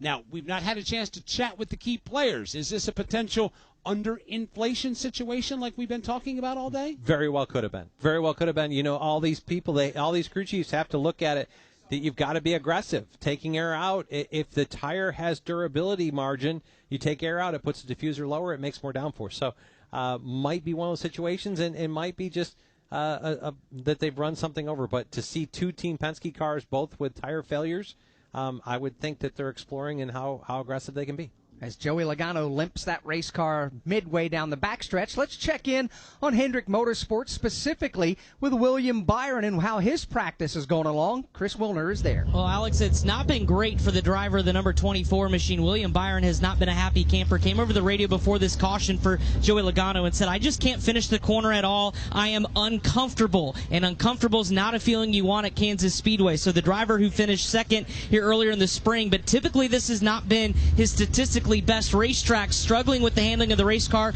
Rudy Fugel's going to dial up another change here for the red, white, and blue machine. A little bit different paint scheme for William Byron this weekend. But the driver coming in second in the championship has a little bit of points buffer. But we all know we don't want to go to the Roval next week at kind of that no man's land portion. So trying to build up on some points here tomorrow, but it starts in practice by qualifying up towards the front. But right now, an ill-handling race car for William Byron, quote, uncomfortable out there on the speedway. So they'll make another adjustment, and William will line back up to try to finish out this session. So William Byron and Rudy Fugel, that team down there, just simply waiting like everybody else for Logano to get back to pit road. The right rear is down. The car is just now making its way to pit road after having to drive all the way around. Yeah, and I, people might speculate and question, well, obviously the 12 car had a tire failure. Why don't you put a little air in it? Well, that damage has already been done to the tire. The damage that happens to a tire happens when it's low air pressure. The first 1, 2, 3 laps on a tire is what's going to dictate whether it has a problem long term. So even if you saw the problem, you probably came back. So Joey just is bringing the car to pit road right now, and yes, that right rear is bopping up and down. Talking about the attenuator. The attenuator is obviously a method to raise the car up to get it off that flat tire, to get it back so it doesn't do any more damage that's already been done. And right now, Joey Logano is backing in to his stall on the pit lane. An update there in a moment. Let's get an update on Bubba Wallace from Steve Post. Bubba Wallace, I talked to Charles tonight, this crew chief, today, and asked him what the goal was, and he said, the goal is for us to go out and run 40 laps. That's 21 minutes. We just want to run 40 laps. Well, unfortunately, the Ryan Blaney problem caused them to alter that goal, and just looking, they've ran 28 laps, and Bubba reports the car is very good on the inside. He really likes the way it feels down around the bottom of the racetrack, and we've talked about this racetrack traditionally had been right up along the fence, but that it is a track that you need to be good on the inside. He feels like he's really good on the inside. Their concern is like on the 15-lap average, they still don't have the speed that they feel like they need to have. They've just made an adjustment on the race car. Bubba's gone back out on the racetrack. We've got just a few minutes left in this practice session. They're going to see if they can find just a little bit more speed. Car feels good. They're just lacking a little speed on the long run for Bubba Wallace. Fourth fastest overall for Bubba Wallace in practice here today in the combined groups 1 and 2. Chris Buescher still the fastest overall. The best here in Group 2 is Denny Hamlin. He is third fastest overall. Now, it has been a very eventful practice for Team Penske. Ryan Blaney had a tire failure, hit the wall. Then Joey Logano here in this latest one had a cut down right rear tire. What about the third Team Penske Ford and Austin Cindric, Chris Wilner? Is there reason to be concerned there? Might be just a little bit, Alex. Just checked in with the crew. The car was very tight before that most recent caution, but what Austin Cindric came over the radio sparked interest in the team is the fact that the left rear was bouncing, especially on loading through the center of the corner. Felt very uncomfortable. He said, now certainly after what happened with Ryan Blaney and Joey Logano, Ryan Ross, the crew chief, said that I'm just going to go ahead and park you. So Austin Cindric has already climbed out of the race car.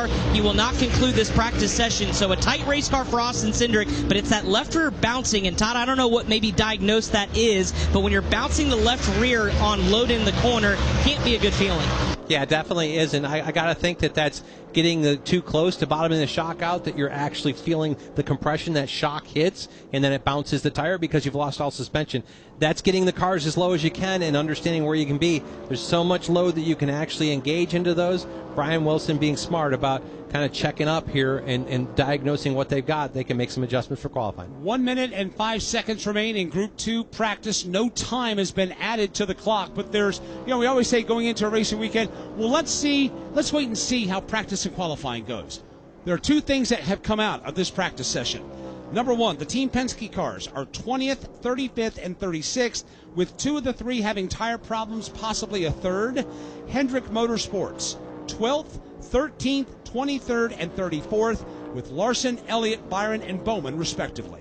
But it is practice, and we'll caution everybody, if you're a fan of any of those teams, it is practice. They have agendas that they're working through before tomorrow's Hollywood Casino 400. And I'll put an asterisk on that statement of the Hendrick Motorsports. If I talk about just the cars that are in Group 2, Kyle Larson's third, Chase Elliott's fourth. We've only gotten 2 cars, and that's part of what this changing racetrack. You've got rubber in the racetrack. You aren't going to be as fast being in the second group, but you'll be more relevant to what we'll race on. And in the 15 consecutive lap average, Hendrick Motorsports leads that category with Kyle Larson as well. So there is longevity in their cars as William Byron makes his way down the pit lane as the red and black flags go in the air. Shannon Bednarik is on top of the flag stand here this weekend in the NASCAR Cup Series. Practice is over for the Hollywood Casino 400. We'll turn our attention now to pole qualifying. From Kansas Speedway, this is the Motor Racing Network, the voice of NASCAR. Hi, this is Mike Bagley. Join me along with the cast and crew of the Motor Racing Network every Tuesday night for NASCAR Live. Hear exclusive interviews. I do think that if you're always are scared to make the big moves, you're just always going to be following the person that did. The best moments from each of NASCAR's premier series. Reddick slides up the racetrack. Briscoe gets away off turn 4. And in-depth breakdowns of the latest NASCAR news and more. It's NASCAR Live every Tuesday night at 7 Eastern. We are getting ready to crown a champion. Championship weekend is coming back to the desert. Let's get this party started. 4 title races in 3 days means there will be a buzz in the air all weekend long. Whether from the grandstands, the infield experience, or the hillside, this is your chance to witness history and make championship caliber memories for the whole family. NASCAR Championship Weekend at Phoenix Raceway, October 31st through November 2nd. Get your tickets now at PhoenixRaceway.com. Ticketmaster, the official ticketing partner of NASCAR.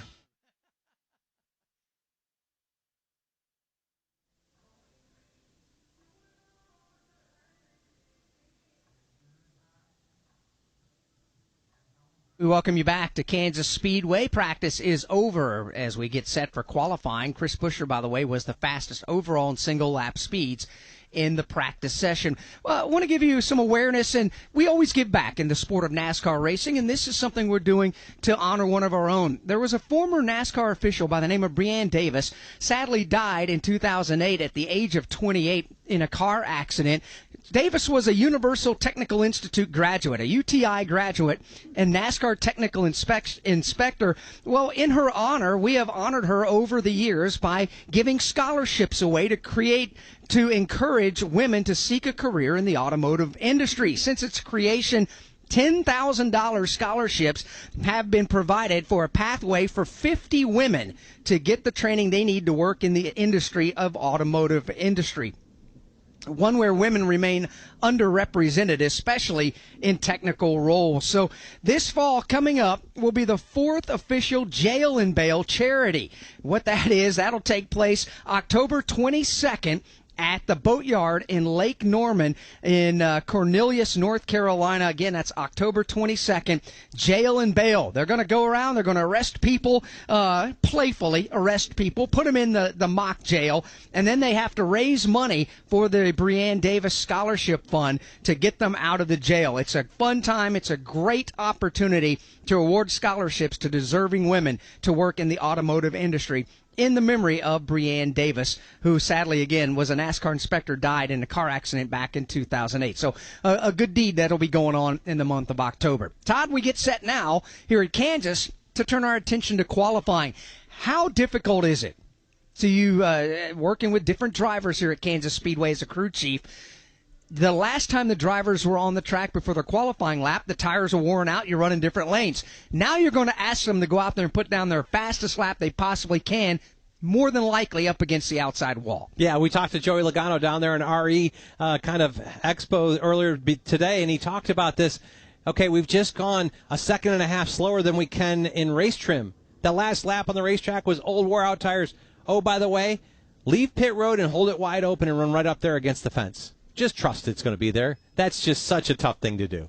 They say high commitment level, and it takes that to go out there, send it off into turn 1 at 185, 190 miles an hour and put it right up against the outside safer barrier. But that's what the drivers get paid the big bucks to do, as the teams begin to push their cars to the head of the grid. If you have issues with commitment, Kansas Speedway could be a thorn in your side. From Kansas Speedway, this is the Motor Racing Network, the voice of NASCAR. NASCAR history. Petty wins his 200th career NASCAR victory. Told by the people who made that history. President Reagan was there. He got us on the front page, and we got him in the sports page. It was a good trade-off from that standpoint. Motor Racing Network's NASCAR Live presents podcast The Road to Royalty. Jeff Gordon, A Colorful Career, 50 Years of MRN, the 1993 season, Junior's Journey, and more. Search for NASCAR Live on your favorite podcast platform. Looking for weekly motorsports podcasts to stay up to date on what's happening on and off the track? The Motor Racing Network is the place. Hear from NASCAR crew chiefs on MRN Crew Call. All the happenings from regional touring series and local tracks on NASCAR Coast to Coast. Sprint Car Talk on Winged Nation. NASCAR history on MRN Classic Races. And hear from the drivers on NASCAR Live. MRN podcasts available on MRN.com, YouTube, or your favorite podcast platform.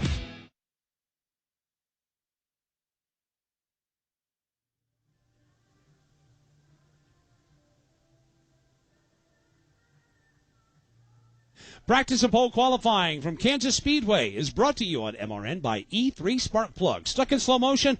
Unleash the NASCAR fire inside your engine with E3 Spark Plugs. Forget pit stops too. E3 gives you maximum fuel efficiency for more miles on the road and less time at the pump. E3 Spark Plugs. Power, speed, domination. Get yours today. Just doing a quick follow-up through the binoculars in the NASCAR Cup Series garage after the Ryan Blaney crash earlier in the Group 2 practice. The lift gate of the truck, which is typically the telltale sign that they're going to have to get a back car out. Well, all three Penske truck lift gates are in the normal position. No scurrying around there. They are taking the car, the one that was wrecked, and taking it back through inspection, and that's where the car continues to remain at the moment. So still no news yet if Ryan Blaney's going to have to go to a backup car after the crash. While that work continues in the garage, let's get the thoughts of Eric Jones as he's about to qualify. He's with Steve Post. Eric Jones, Legacy Motor Club, has the Advent Health colors on the car. Eric, new tire out here at Kansas. What'd you learn about the tires, and what'd you learn about your race car? Yeah, I mean, they seem to have some fall off. You know, the last 10 laps of the run, it was going free for me. So, I don't know. We'll see what that does tomorrow. But I felt like our car was close. We started a little bit snug and ended loose. So, you know, need to help some of that migration for tomorrow and figure out how to get that better. But, you know, unloaded close. We were able to just go and run 30 laps, which was nice. So, we'll see what that takes for qualifying and, you know, see what we have. Unload and go 30 laps. That's what crew chiefs tell us they wanted to do, and that's a good sign for Eric Jones. He'll be about the 6th or 7th car to qualify here today. He's getting ready to climb aboard this Toyota and see what he has on a one-lap qualifying run. As we look back down in the NASCAR Cup Series garage, Todd, upon further review on the Ryan Blaney scenario, what are we seeing down there in the garage area? There are two highlighter yellow cars in the back garage back there, which tells me the backup car has been unloaded, and they're working on getting that ready for tomorrow. The team car to them belongs to Austin Cindric, who is with Chris Wilner. And Austin Cindric will get ready to qualify in a little bit. Heard you talk about the left rear bouncing. Was there any concern after seeing what happened with your teammates there in that practice session? It'd be hard not to be concerned. Definitely a bit of a challenging session for the team, but overall for the two car, you know, I felt like we had good versatility and good speed. So those are things you need for Kansas Speedway and being able to race and gain the points that we need to for tomorrow. So yeah, definitely a lot to go over tonight as a team, and a lot of work to be done, especially on the 12 cars. So, but otherwise, yeah, head down for qualifying. So how do you just put that behind you and go send it here in qualifying? Because the commitment level here is pretty high. It's my job. Now to go do it. Austin Cindric getting ready to go qualify again. You kind of heard a little bit concerned in his voice. The team certainly has a lot of work ahead of them as an organization to figure out about the 12 and, of course, the 22. But Austin Cindric going to qualify here in just a little bit. I actually liked the lines that Austin could run later in that practice. I felt like he was working in traffic, working around the racetrack. I think there's some optimism to be there, but definitely got to pay attention to what the two tire failures that his teammates have had and where that leads them. Joey was telling us earlier today that the commitment level is pretty high, hence the question from Chris to Austin. Joey also told us that, you know, when you get out of the car here, hands are shaking when you get out of the race car. Don't ask for an autograph because it's not going to look like his right. signature. It's he can't not going to look the hand smooth. No, he cannot. By the way, Austin Cindric, you need a good starting spot. Pit position, everything to get going here. Cindric comes into the race 19 points below the cut line. How important is pit selection at Kansas Speedway? I mean, it's always good. They did move the camera line a little farther down and take the advantage of pit stall 1 away, but there are openings here. This is one that I don't know that this is as bad as some of the racetracks, as tight as some of the racetracks. The boxes are a little bit bigger here, but you still want to have a good, if you can get an opening, that's a definite advantage. And there are 4 openings on the pit lane as we look down onto the racetrack. There are 2 to the turn 4 side of the start-finish line. There are 2 to the right side of the start-finish line. And then, of course, you mentioned that number 1 pit stall, that coveted number 1 pit stall. We mentioned Joey Logano having a problem earlier in practice. Chris Wilner's with him. Yeah, an eventful day for Team Penske as a whole, but Joey Logano, the second to have issues with the right rear tire. Joey, up to that point, before the right rear went, what did you feel in the race car? Was there any warning? There was some warning for me. Kind of seemed like it was off on speed and just started vibrating a little bit as I went through 3 and 4, and I thought, I think I got an issue, and I slowed down. I'm happy I slowed down. It's a little safe than sorry, and I think everything's fine, just right rear flat there, so we'll learn from it, move on. And by doing that, you can qualify. Is there any, read on what you will have when you go send it here in qualifying? It'll be okay. It'll be okay. That's Joey Logano again with the right rear issue in practice. Again, no damage, the team reporting, so they'll put a fresh new right rear tire on and send him out to qualify. As qualifying begins right now. J.J. Yaley goes to the gearbox, comes up to speed over on the backstretch of Kansas Speedway, works his way down into turns 3 and 4. He'll take the green flag and begin his effort. It'll be J.J. Yaley, the first driver on the track for qualifying as he makes his way up off of the corner. Next car set to go out will be Daniel Suarez. Cody Ware's queued up to go, so is Justin Haley, John Hunter Nemechek, Ty Gibbs, Ty Dillon, Kyle Busch, Zane Smith, Shane Van Gisbergen. They are the first 10 to take time for the Hollywood Casino 400. As J.J. Yaley works his way down the back straightaway, we'll go back to pit road with Steve Post. Dean's Fresh Onion Dip is on the side of Todd Gilliland's car, so it looks like a really, really good automobile. Looks tasty, that's for sure. How was the race car? How did you feel about it in practice here today?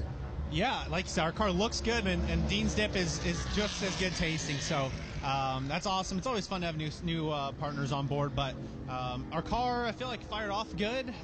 We just don't have great long run speed, so obviously that is a problem for tomorrow, not for right now. And yeah, we're going to do all we can here in qualifying, and yeah, work on our long run speed a little bit for tomorrow.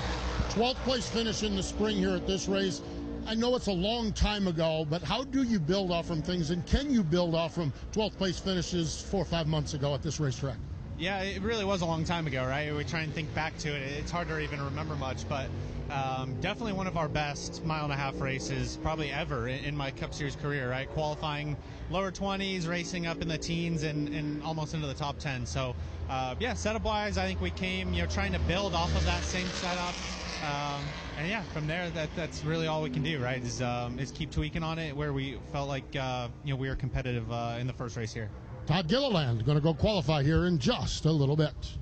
We'll find out what kind of speed he's got right now. Daniel Suarez has gone to the top of the leaderboard of the 2 drivers that have taken time. Suarez puts a lap in at 175.741 miles per hour. That's 30.72 seconds on the old stopwatch. Cody Ware's on the racetrack right now. He has just taken the green flag. He is halfway down the back straightaway.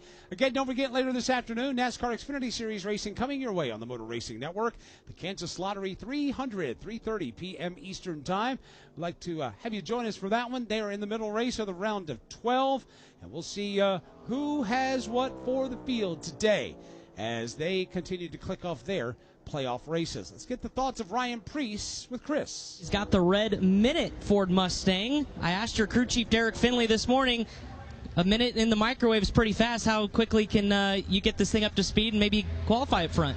No, yeah, I feel really good about the car that RFK and Derek Finley and the entire group brought. This Kroger Minute Rice Ford Mustang is really, really good. So I'm excited about it, and I'll make sure when I get some Minute Rice later, I'll type 6-0 into the microwave and hit start. Yeah, there you go. Perfect segue. Let's talk about the race conditions that we'll have tomorrow. Dirty air is a big factor. Did you get a chance to figure out where your car was on the dirty air side of things and where you could maybe make some speed?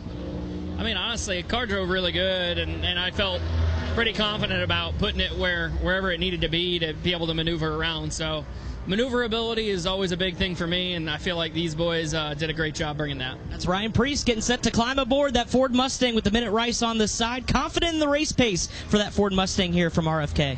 I would think so. They've had good pace seemingly each and every week of the season. Good pace for Justin Haley and his Spire Motorsports Chevrolet. He's going to the top of the leaderboard here in qualifying. 4 cars have taken time so far. Haley the best. Daniel Suarez second, then Cody Ware. And then you've got J.J. Yaley in the number 4 spot. John Hunter Nemechek is on the racetrack. Trying to recover from challenges of a week ago at New Hampshire. Lost the car going into turn number 3. Backed it into the wall. Hard contact there for John Hunter. He's okay. The car's a bit worse for Ware, but they'll rebound right now. And as of this moment, go to number 2 on the leaderboard. 30.566 seconds. 176.667 miles per hour. That'll bring us to the red and white Toyota of Ty Gibbs as the green flag goes in the air. Again, Ty and his Joe Gibbs Racing team have had some issues at New Hampshire Motor Speedway where his teammates, Denny Hamlin, Christopher Bell, may have thought that Ty didn't race them, I would say, gentlemanly enough in the early stages of the race. Denny got a little bit fed up with it, got into the left rear, and sent Ty Gibbs into the outside wall. A lot has taken place since then, whether it's the drivers talking about it or perhaps on social media. And the conversation with the entire race team and the management of that race team, making sure all matters are buttoned up before coming to Kansas this weekend. Now, obviously, the mantra for Joe Gibbs Racing, it's up to the drivers to resolve this. We'll see what the resolution is when both of the drivers, Ty Gibbs and Denny Hamlin, take to the racetrack tomorrow. Ty just went to the top of the leaderboard, 30.289 seconds, 178.283 miles an hour. So it's Ty Gibbs that will take the reins of qualifying as Ty Dillon hits the racetrack. It is. It's a bit of a head-scratcher because you have the driver and Denny Hamlin saying that management needs to handle the scenario, but the owner of the race team, Joe Gibbs, says the drivers need to handle the scenario. That's a potential recipe for disaster because if both drivers, after a night's sleep on the issue, still feel that they were wronged out there, that could carry over. And when you're racing for a championship in the playoffs, like a Denny Hamlin is, and unlike a Ty Gibbs, that could really create some more problems for that race team. Ty Dillon just turned in the 5th fastest lap of the 8 drivers that have taken time, the 7 drivers that have taken time. The 8th driver to take time is on the racetrack right now. Kyle Busch wheeling the Cheddar's Chevrolet for Richard Childress Racing. Takes it all the way to the safer barrier off turn 2, and he's on his green flag lap. Of course, some news out of that race team here this week. His crew chief, Randall Burnett, is leaving Richard Childress Racing and headed over to Trackhouse. He'll be the crew chief, Randall will, for the young upstart Connor Zilic, who's just having a whale of a season in the NASCAR Xfinity Series. No word as of yet who's going to be the crew chief for Kyle Busch on this race team next year. Kyle just goes to 4th on the leaderboard, 30.667 seconds. 176.085 miles an hour. And now, here comes a driver that caught our attention in practice earlier this morning. Zane Smith of Front Row Motorsports has just taken the green flag, and he set sail for turns 1 and 2. Takes it about a half lane off the safer barrier, trying to get all that he can out of that Ford Mustang on his 1 lap of qualifying. He's already making his way over into turn number 3, that green and black entry, right? I'd say a car width or so off the outside safer barrier. And here comes Zane Smith. Checkered flag is in the air. We'll find out how this car does on single lap speed here in qualifying. Zane Smith will be 4th best out of the drivers that have taken time so far. To pit road, Steve Post. Alex Bowman down here, and he is actually climbing aboard his car, so we'll allow him to do that, the driver of the Ally Chevrolet. This has been an awful good track for Alex. Over the course of the last 5 or 6 races, every one of them is a top 10 finish, and he has just been so rock solid at this racetrack. When we look at his results here at the Speedway, been absolutely solid, strong for him as he climbs aboard and gets ready to go. He has recent finishes, 5th, 6th, 7th, 10th, 9th, and 4th. So 6 straight top 10 finishes. We'll see see what Alex Bowman has today for qualifying, seeing if he can go for that 7th straight top 10 finish tomorrow here in Kansas. As Alex Bowman gets buckled into his Chevrolet, Shane Van Gisbergen brings his Chevrolet across the start-finish line. The Red Bull colors now 3rd overall, 30.528 seconds, 176.887 miles per hour. Coming up in qualifying, Eric Jones, Cole Custer, Riley Herbst, Ricky Stenhouse Jr., and the balance of the field from Kansas Speedway. This is the Motor Racing Network, the voice of NASCAR. This is what being a NASCAR fan is all about. Win at Talladega. Singular history and tradition. Thank you, everybody, for coming out. And triple-header playoffs action to ratchet up the stakes. Throw in a can't-miss concert, and you've got more than a race. You've got Talladega. NASCAR Playoffs Weekend at Talladega, October 17th through the 19th. Get your tickets now at TalladegaSuperspeedway.com. Ticketmaster, the official ticketing partner of NASCAR. 80 million listeners depend on AM radio to always be on, delivering news, sports, talk, traffic, and weather reports you can trust. AM radio also delivers vital emergency information when you need it most. Text AM to 39179. Tell Congress to pass the AM Radio for Every Vehicle Act to keep AM radio in cars. Message and data rates may apply. You may receive up to 4 messages a month, and you may text STOP to stop. This message furnished by the National Association of Broadcasters.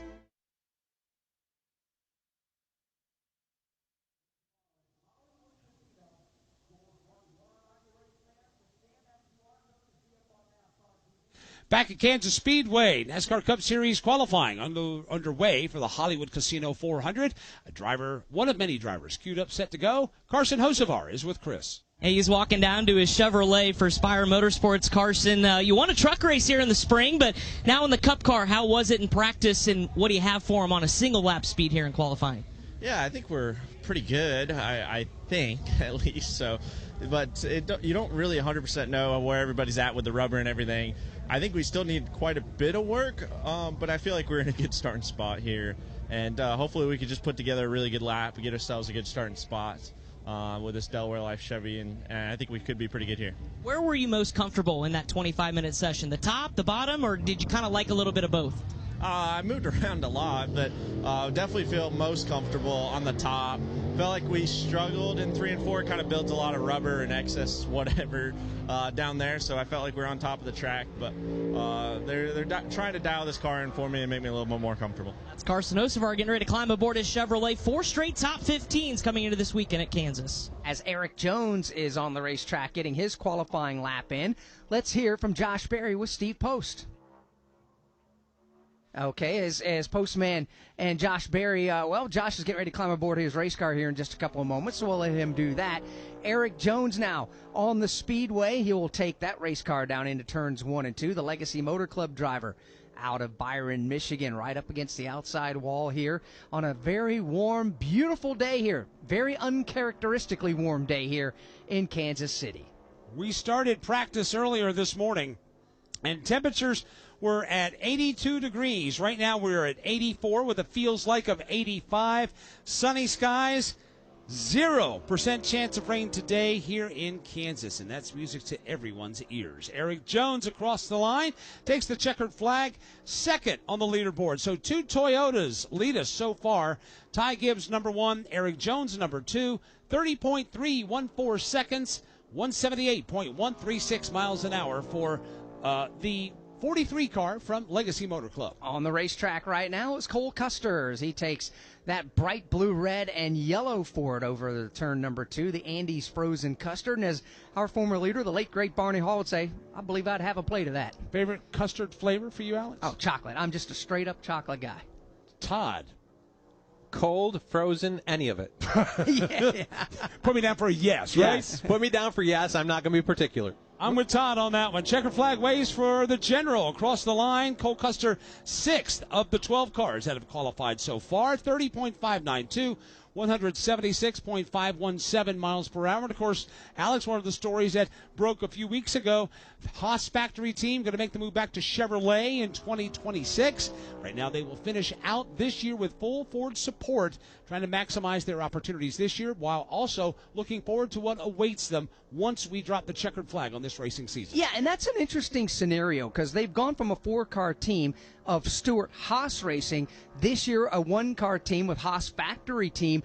Where is this car going to be? It's a prime target as a race team to become affiliated as a satellite team, if you will. They found that home with Hendrick Motorsports. So this is a pretty good opportunity for this whole team. And this is kind of going back to the roots, if you really think about it.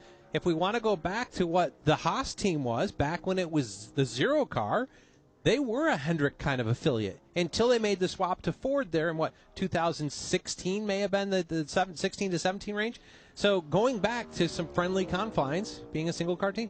Riley Herbst just completed his lap after hitting the wall in turns 3 and 4, just bouncing off that wall. That'll put Riley in the 10th position of the 13 that have qualified so far as we watch Ricky Stenhouse Jr. bring his green Chevrolet onto the racetrack. Ty Gibbs is still the best of the drivers that have taken time so far.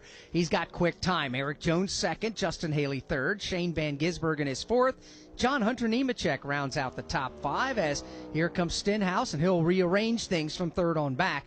Stenhouse goes to third now on the leaderboard. 30.434 seconds, 177.433 miles an hour. Got distracted with another green car on the racetrack. The Dean's French Onion Dip machine of Todd Gilliland will take the green flag, and he will set sail for turns 1 and 2.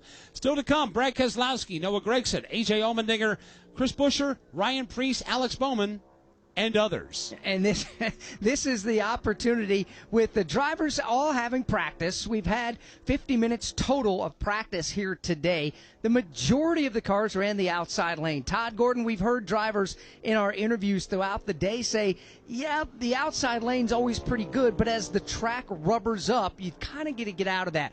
Why do you need to get out of that track after it rubbers up just a bit? Well, I would say think of the racetrack as sandpaper. I've used this analogy a lot of times, but as the rubber gets laid into it, it lays in, it's kind of like sawdust in sandpaper, and at that point the sandpaper doesn't grab the wood anymore.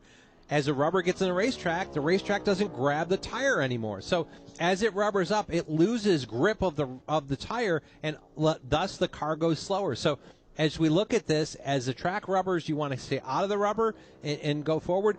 In qualifying, these cold tires are picking the rubber back up, getting the track back green. So that upper groove is a great place. Right now, Brad Keselowski has completed his qualifying effort, actually completing it right now.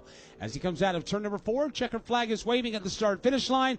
Brad Keselowski brings his Ford Mustang to that checkered flag.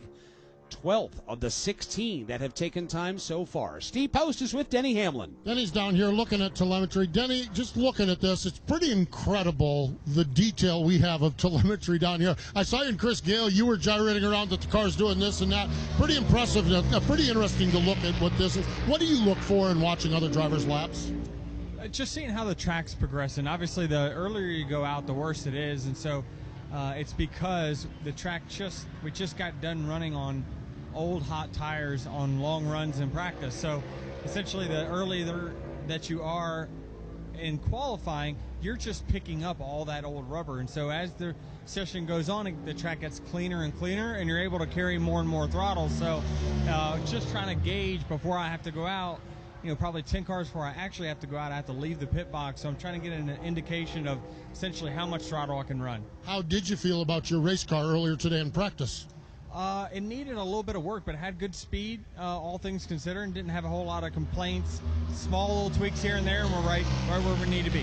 Right where they need to be. That is Denny Hamlin. Let's go all the way across the garage area, and let's talk to Chris Wilner, who has caught up with Christopher Bell. Yes, Christopher Bell sitting right just down the aisle here from Denny Hamlin. Christopher, I talked to your crew chief, Adam Stevens, before practice. He said, we want to run the whole session. Well, that wasn't really an option. So did you have enough time to learn about your Toyota?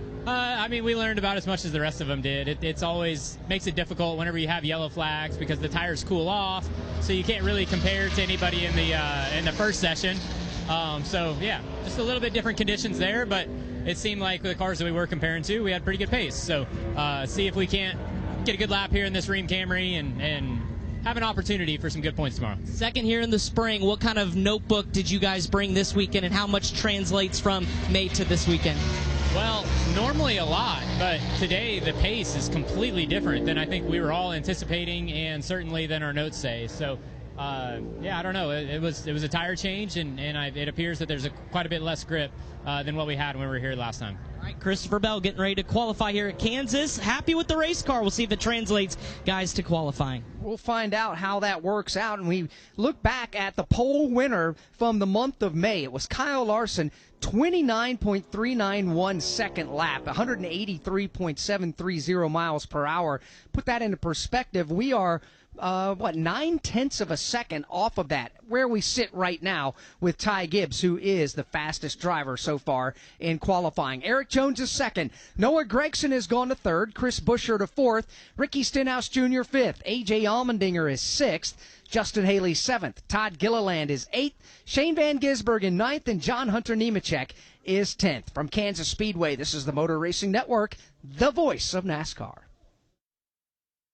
The year was 1993.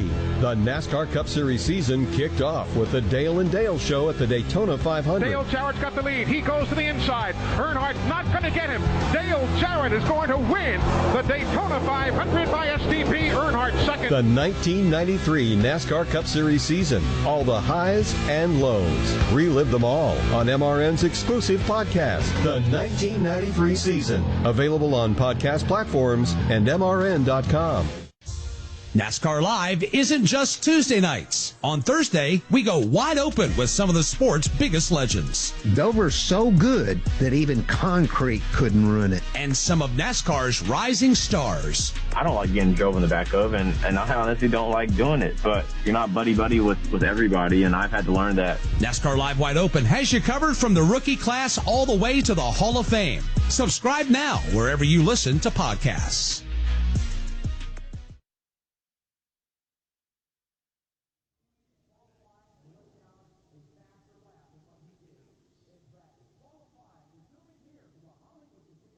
Welcome you back to Kansas Speedway. Just about halfway through our cars of qualifying here today. We've had 19 drivers take time. Ty Gibbs is the fastest so far. Gave you the top 10 just a moment ago before we stepped away. Here our 11 through 19 are. Cole Custer is 11th. Zane Smith is 12th. Kyle Busch 13th. Daniel Suarez is 14th. Brad Keselowski is 15th. Riley Herbst 16th. Ty Dillon 17th. Cody Ware is 18th, and Justin Haley is 19th. One of the drivers still yet to come include William Byron. Matter of fact, he will be the last car to take time today, and he's with our Steve Post. William will be the last car to take time. William, the last car to take time, does that help you? I mean, beyond the track conditions, but to see what everyone else has? What's the dynamic of being the last car out? Yeah, I think it does. It's an advantage if you use it correctly. So just try to learn all I can there and kind of know what the target lap time is, and hopefully we just put down a good run. Track's getting hotter, so it seems like the guys who went out early aren't a huge disadvantage, but hopefully the track continues to clean up for us. How was your car in practice? How comfortable do you feel? Good. I think this tire kind of threw us, learned some different things on the balance, I should say. So I think we made a lot of adjustments and felt like what we started with was probably the best. So try to stay close to that.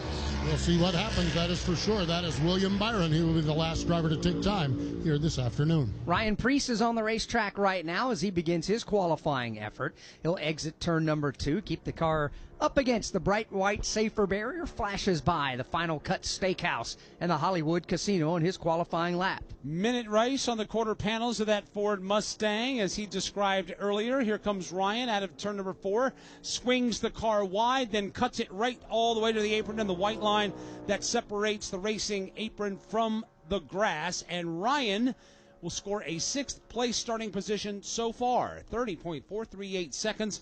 177.410 miles per hour. Alex Bowman is coming to the line. He'll take the green flag and begin his mile-and-a-half journey under the stopwatch as Bowman cuts the corner down. There is no out-of-bounds racing here. You can use any part of the racing track you want to. As Bowman works his way off turn 2, let's visit with one of his Hendrick Motorsports teammates with Chris Wilner. That's Chase Elliott in group number 2, is one of the top 6 cars in practice. Chase, on the single lap speed, how much does that translate to qualifying here, the comfortability of this race car? Probably not much, honestly. It changes a lot, when you pump the tires up on these cars. So Yeah, I don't know. I felt like our car had a lot of potential at different times. We could probably piece the balance together a little better, so hopefully we can get that closer. Just get a good, it'd be nice to just have a real solid starting spot and then be able to go to work tonight, and that's what we're shooting for. We hear the word commitment for qualifying here. What does that mean to a driver? Just on throttle time and staying off the brake pedal, just trying to roll as much momentum as you can, and it's always a fine balance because you want to take the shortest distance, but you also want to keep your momentum up.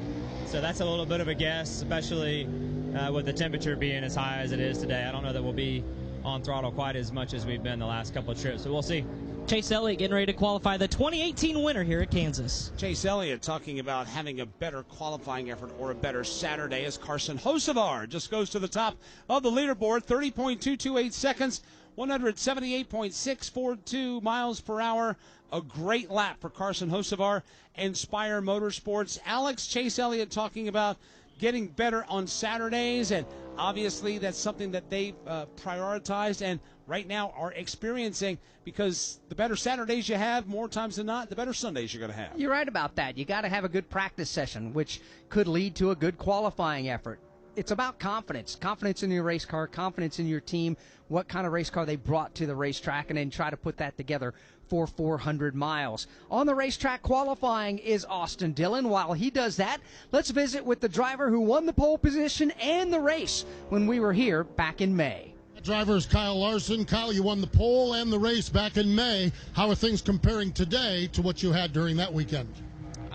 It's been a long time, so I don't remember, and the conditions are different, but I thought our HinderCars.com Chevy had good speed in practice, so we'll try to go out here and execute a good lap. There we go. That is Kyle Larson. Chris Wilder. Kubota colors for Ross Chastain, the 2024 winner. As you make your way to your race cars, what going through your mind in terms of attacking qualifying here? Not too much throttle. It needs to be a lot, but for our Kubota Chevy, it's hot out here today in Kansas, so not a ton of grip. And a lot of rubber on the racetrack up high, so as I try to commit, we've been wide open around here before, but I don't think today's the day. All right, Ross Chastain climbing aboard his Chevrolet for Trackhouse Racing, again the 2024 fall race winner. You heard it, off throttle time may be a little bit more prevalent here in qualifying than in years past. Right now, Michael McDowell has just scored the 11th quickest time, 30.491 seconds, 177.101 miles an hour. And in case you missed it, his crew chief, Travis Peterson, was ejected from the racetrack earlier this morning. They will lose pit selection. They will start at the rear, and that will negate that qualifying lap that he just turned in. And they must perform a stop-and-go penalty after receiving the green flag tomorrow. That is because on their second attempt through inspections, after passing all the stations, they were observed making an unimproved adjustment to the splitter. The struts were reinstalled. The car was rerun over the USS and failed due to that adjustment. So therefore, NASCAR responding in kind, taking the actions that it has against the race team and crew chief Travis Peterson. So that begs the question, Todd Gordon, when you know you lose your pit selection, which is based off of how you qualify, when you know you got to start at the back of the field, then why even go out and qualify? Because what NASCAR allows you to do is they bring a certain amount of tires, sticker tires, to the race, but you also get to bring your qualifying scuffs as another set.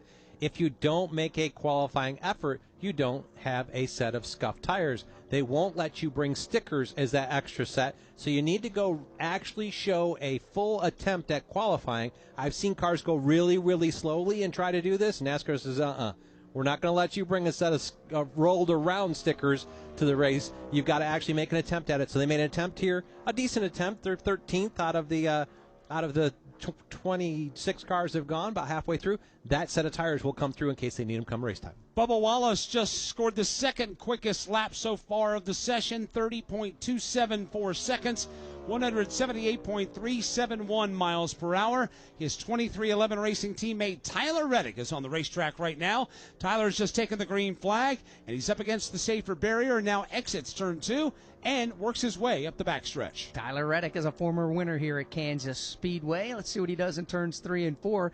He's going to stay right up towards the top of the racetrack, even though that's where Denny Hamlin a moment ago said a lot of rubber's built up there. May not be the best place, but that's where the momentum is kept up. And here's the lap for Reddick. Tyler Reddick, 5th overall, 30.328 seconds, 178.053 miles per hour. Tyler Reddick completes his qualifying lap.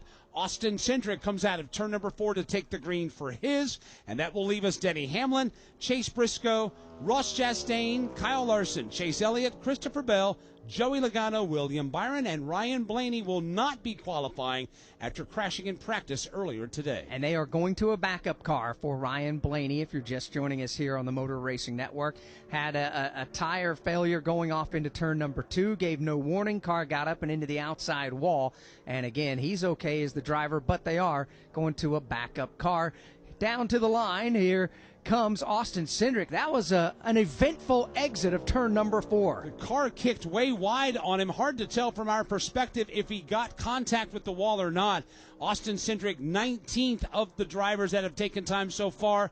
And we're looking at NASCAR TV here at the racetrack. Indeed, he did make contact with the right rear quarter panel. He was tracking for the pole. If you look at the time differential that was going on, it was looking like it was going to be good. But part of that's because he was going too fast to make the corner that he had. Denny Hamlin is on the racetrack right now. Hamlin, a pretty good car in single lap speeds in his practice session earlier today. He's got the red, black, and white Sport Clips colors on board his Joe Gibbs Racing Toyota Camry XSE. Here comes Denny Hamlin off turn 4. Good lap for Denny. Question is, can he maintain it? The car just looks solid on the high side of turns 3 and 4. Checker flag in the air for Denny Hamlin. What will his lap be? It'll be good. Top of the leaderboard, Denny Hamlin goes 30.088 seconds, 179.474 miles per hour. Top of the leaderboard for Hamlin. Still a handful of cars remaining, including his teammate taking the green flag. Chase Briscoe is that teammate that takes the green and begin his qualifying lap. Of course, Denny Hamlin, winner of 3 poles earlier this season. Chase Briscoe won a total of 6 poles earlier, his last coming at the Iowa Speedway.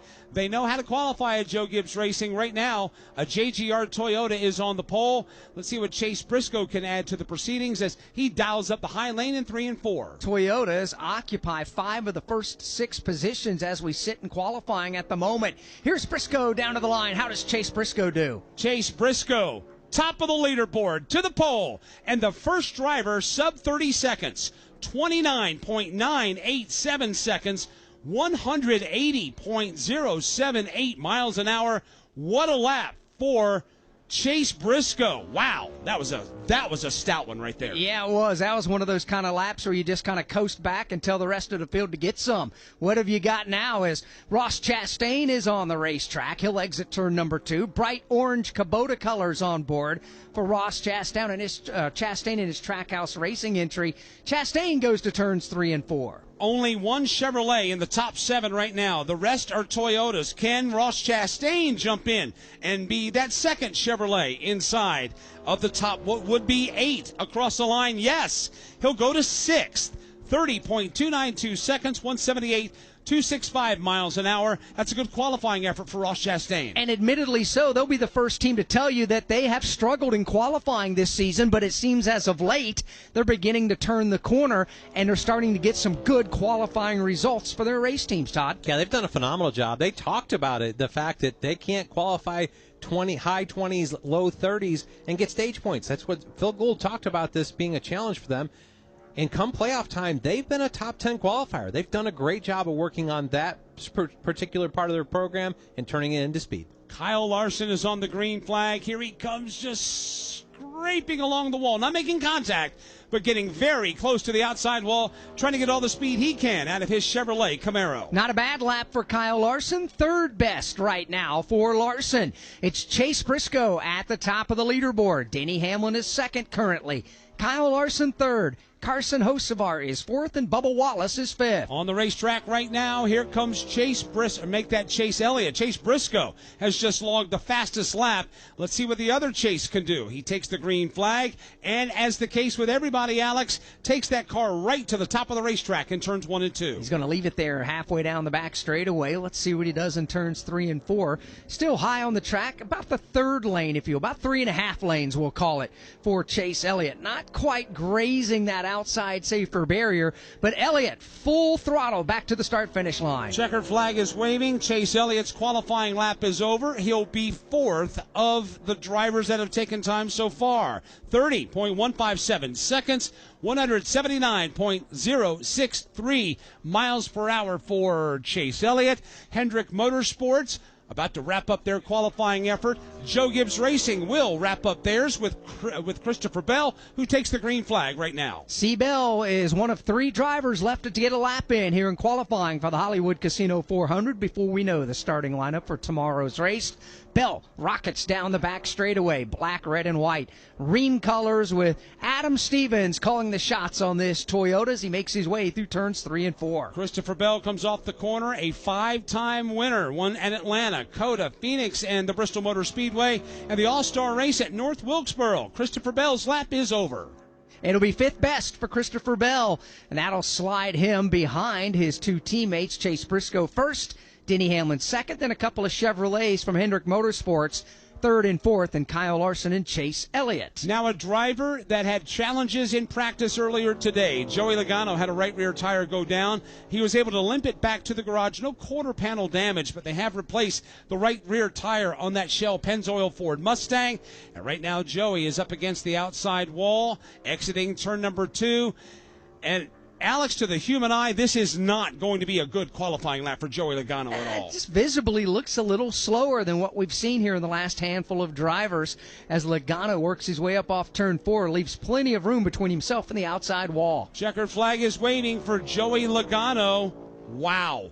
34th of 35 cars that have taken time, 31.538 seconds, 171.222 miles an hour. In layman's terms, he's about 8.5 miles an hour slower than pole sitter Chase Briscoe. Yeah, that's something that he and the team will go back right now and kind of brush off some frustrations and then get to work and try to figure out how they can make their race car better.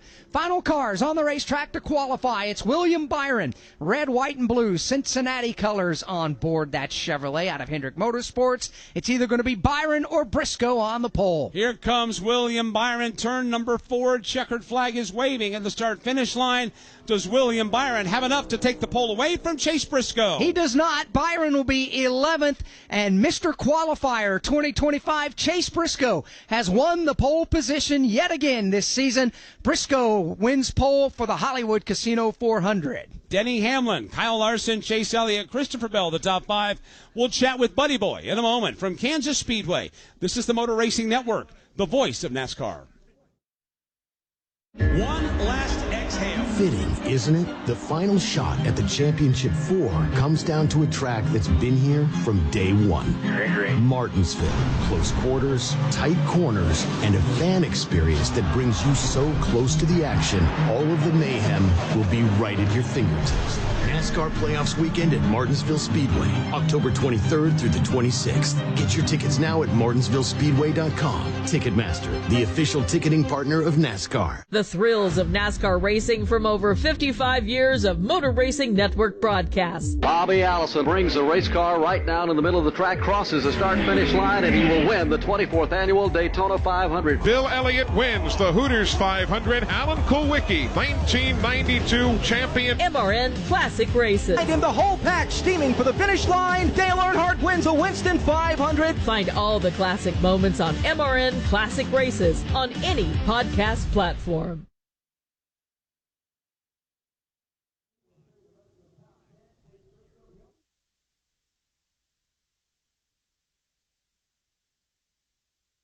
Back at Kansas Speedway, qualifying is over for the Hollywood Casino 400. Steve Post is with the pole sitter. 180.078 miles per hour. Chase Briscoe down here debriefing with crew chief James Small on yet another pole run, 7th pole of the season. Chase, just describe your qualifying lap out there on this racetrack. It was good. It was honestly a wild qualifying session. When we came here in the spring, I mean, the whole field ran wide open through 1 and 2 really, really easily, and 3 and 4 was kind of the difference maker. And then this weekend, like, we're almost a second slower than what we qualified here in the spring, and I mean, even right there, I still didn't run wide open through 1 and 2. So it was It was intense. It was interesting. You know, just leading up to that lap, the intensity was really high. I was telling JP Morris yesterday, we were talking about just deer hunting and how you get that adrenaline spike. I said the closest thing I can relate it to is right before you go out qualifying, and I certainly had that today. So glad we were able to put a good lap together. You know, it's only been probably 4 or 5 weeks since we've been on the pole, but it feels like it's been months. So glad we're kind of back to how we've been, kind of all year long, and hopefully can cap it off tomorrow. What do you attribute the slower speed to? I don't know. I guess it's a little bit hotter. The wind might be a little bit different, but yeah, I don't know. It's definitely surprising. It's not unusual to come here and be a little bit slower every now and then, but to be as much slower as almost a second is really big. So yeah, I'm not really quite sure what that is. I think it definitely threw the teams for a little bit of a loop. Just a testament to my guys of adjusting things. We came here with the intent to run a second faster, and they have to change a lot of stuff, when the pace is that much slower. So, yeah, just proud of them, and hopefully can keep it up there tomorrow. Fourth year in the spring. How can you build off from that to get even better finish here tomorrow? I certainly think we can. This is really the race this season now is the turning point for us on the 19 team. That's where, stuff just started to click for not only myself, but even just the team and just our communication and everything. So, yeah, this will be the third track we've been to this year where we went to the second time now. Darlington was the first one, and then Bristol was another one I feel like we could have won. So hopefully, with our strong run that we had in the spring, hopefully we can be a couple spots better here this weekend. Chase Briscoe, 7th time this year. He will lead us to green. He'll do it this time here at Kansas Speedway. 2 takeaways out of this qualifying session for me here at Kansas. We talked about the first round and how dominant the JGR cars were. We went to New Hampshire. We questioned what happened. All 4 JGR cars in the top 8 in qualifying. Looks like they're kind of back. The other one I look at, the bottom 2 on our cut line, 2311, the 23 car, the 45 car, starting 7th and 12th. That's in fighting positions to work their way forward back to that success they saw early in the Gen 7 car. And, of course, we will document all of this tomorrow on NASCAR Live Race Day and our race coverage of the Hollywood Casino 400. We invite you to join us tomorrow at 2 p.m. Eastern Time. For Steve Post and Chris Wilner in the pits, for Todd Gordon and Alex Hayden, I'm Mike Bagley. Thank you for joining us for our coverage of practice and qualifying for the Hollywood Casino 400. We invite you to join us a little less than 40 minutes from now, 3:30 p.m. Eastern Time. We'll have coverage of the NASCAR Xfinity Series Kansas Lottery 300. Until we speak then, so long, everybody. Motor Racing Network's coverage of practice and pole qualifying for the Hollywood Casino 400, presented by ESPN Bet, has come to you from Kansas Speedway. Presented on MRN by E3 Spark Plugs. Powerful and pure.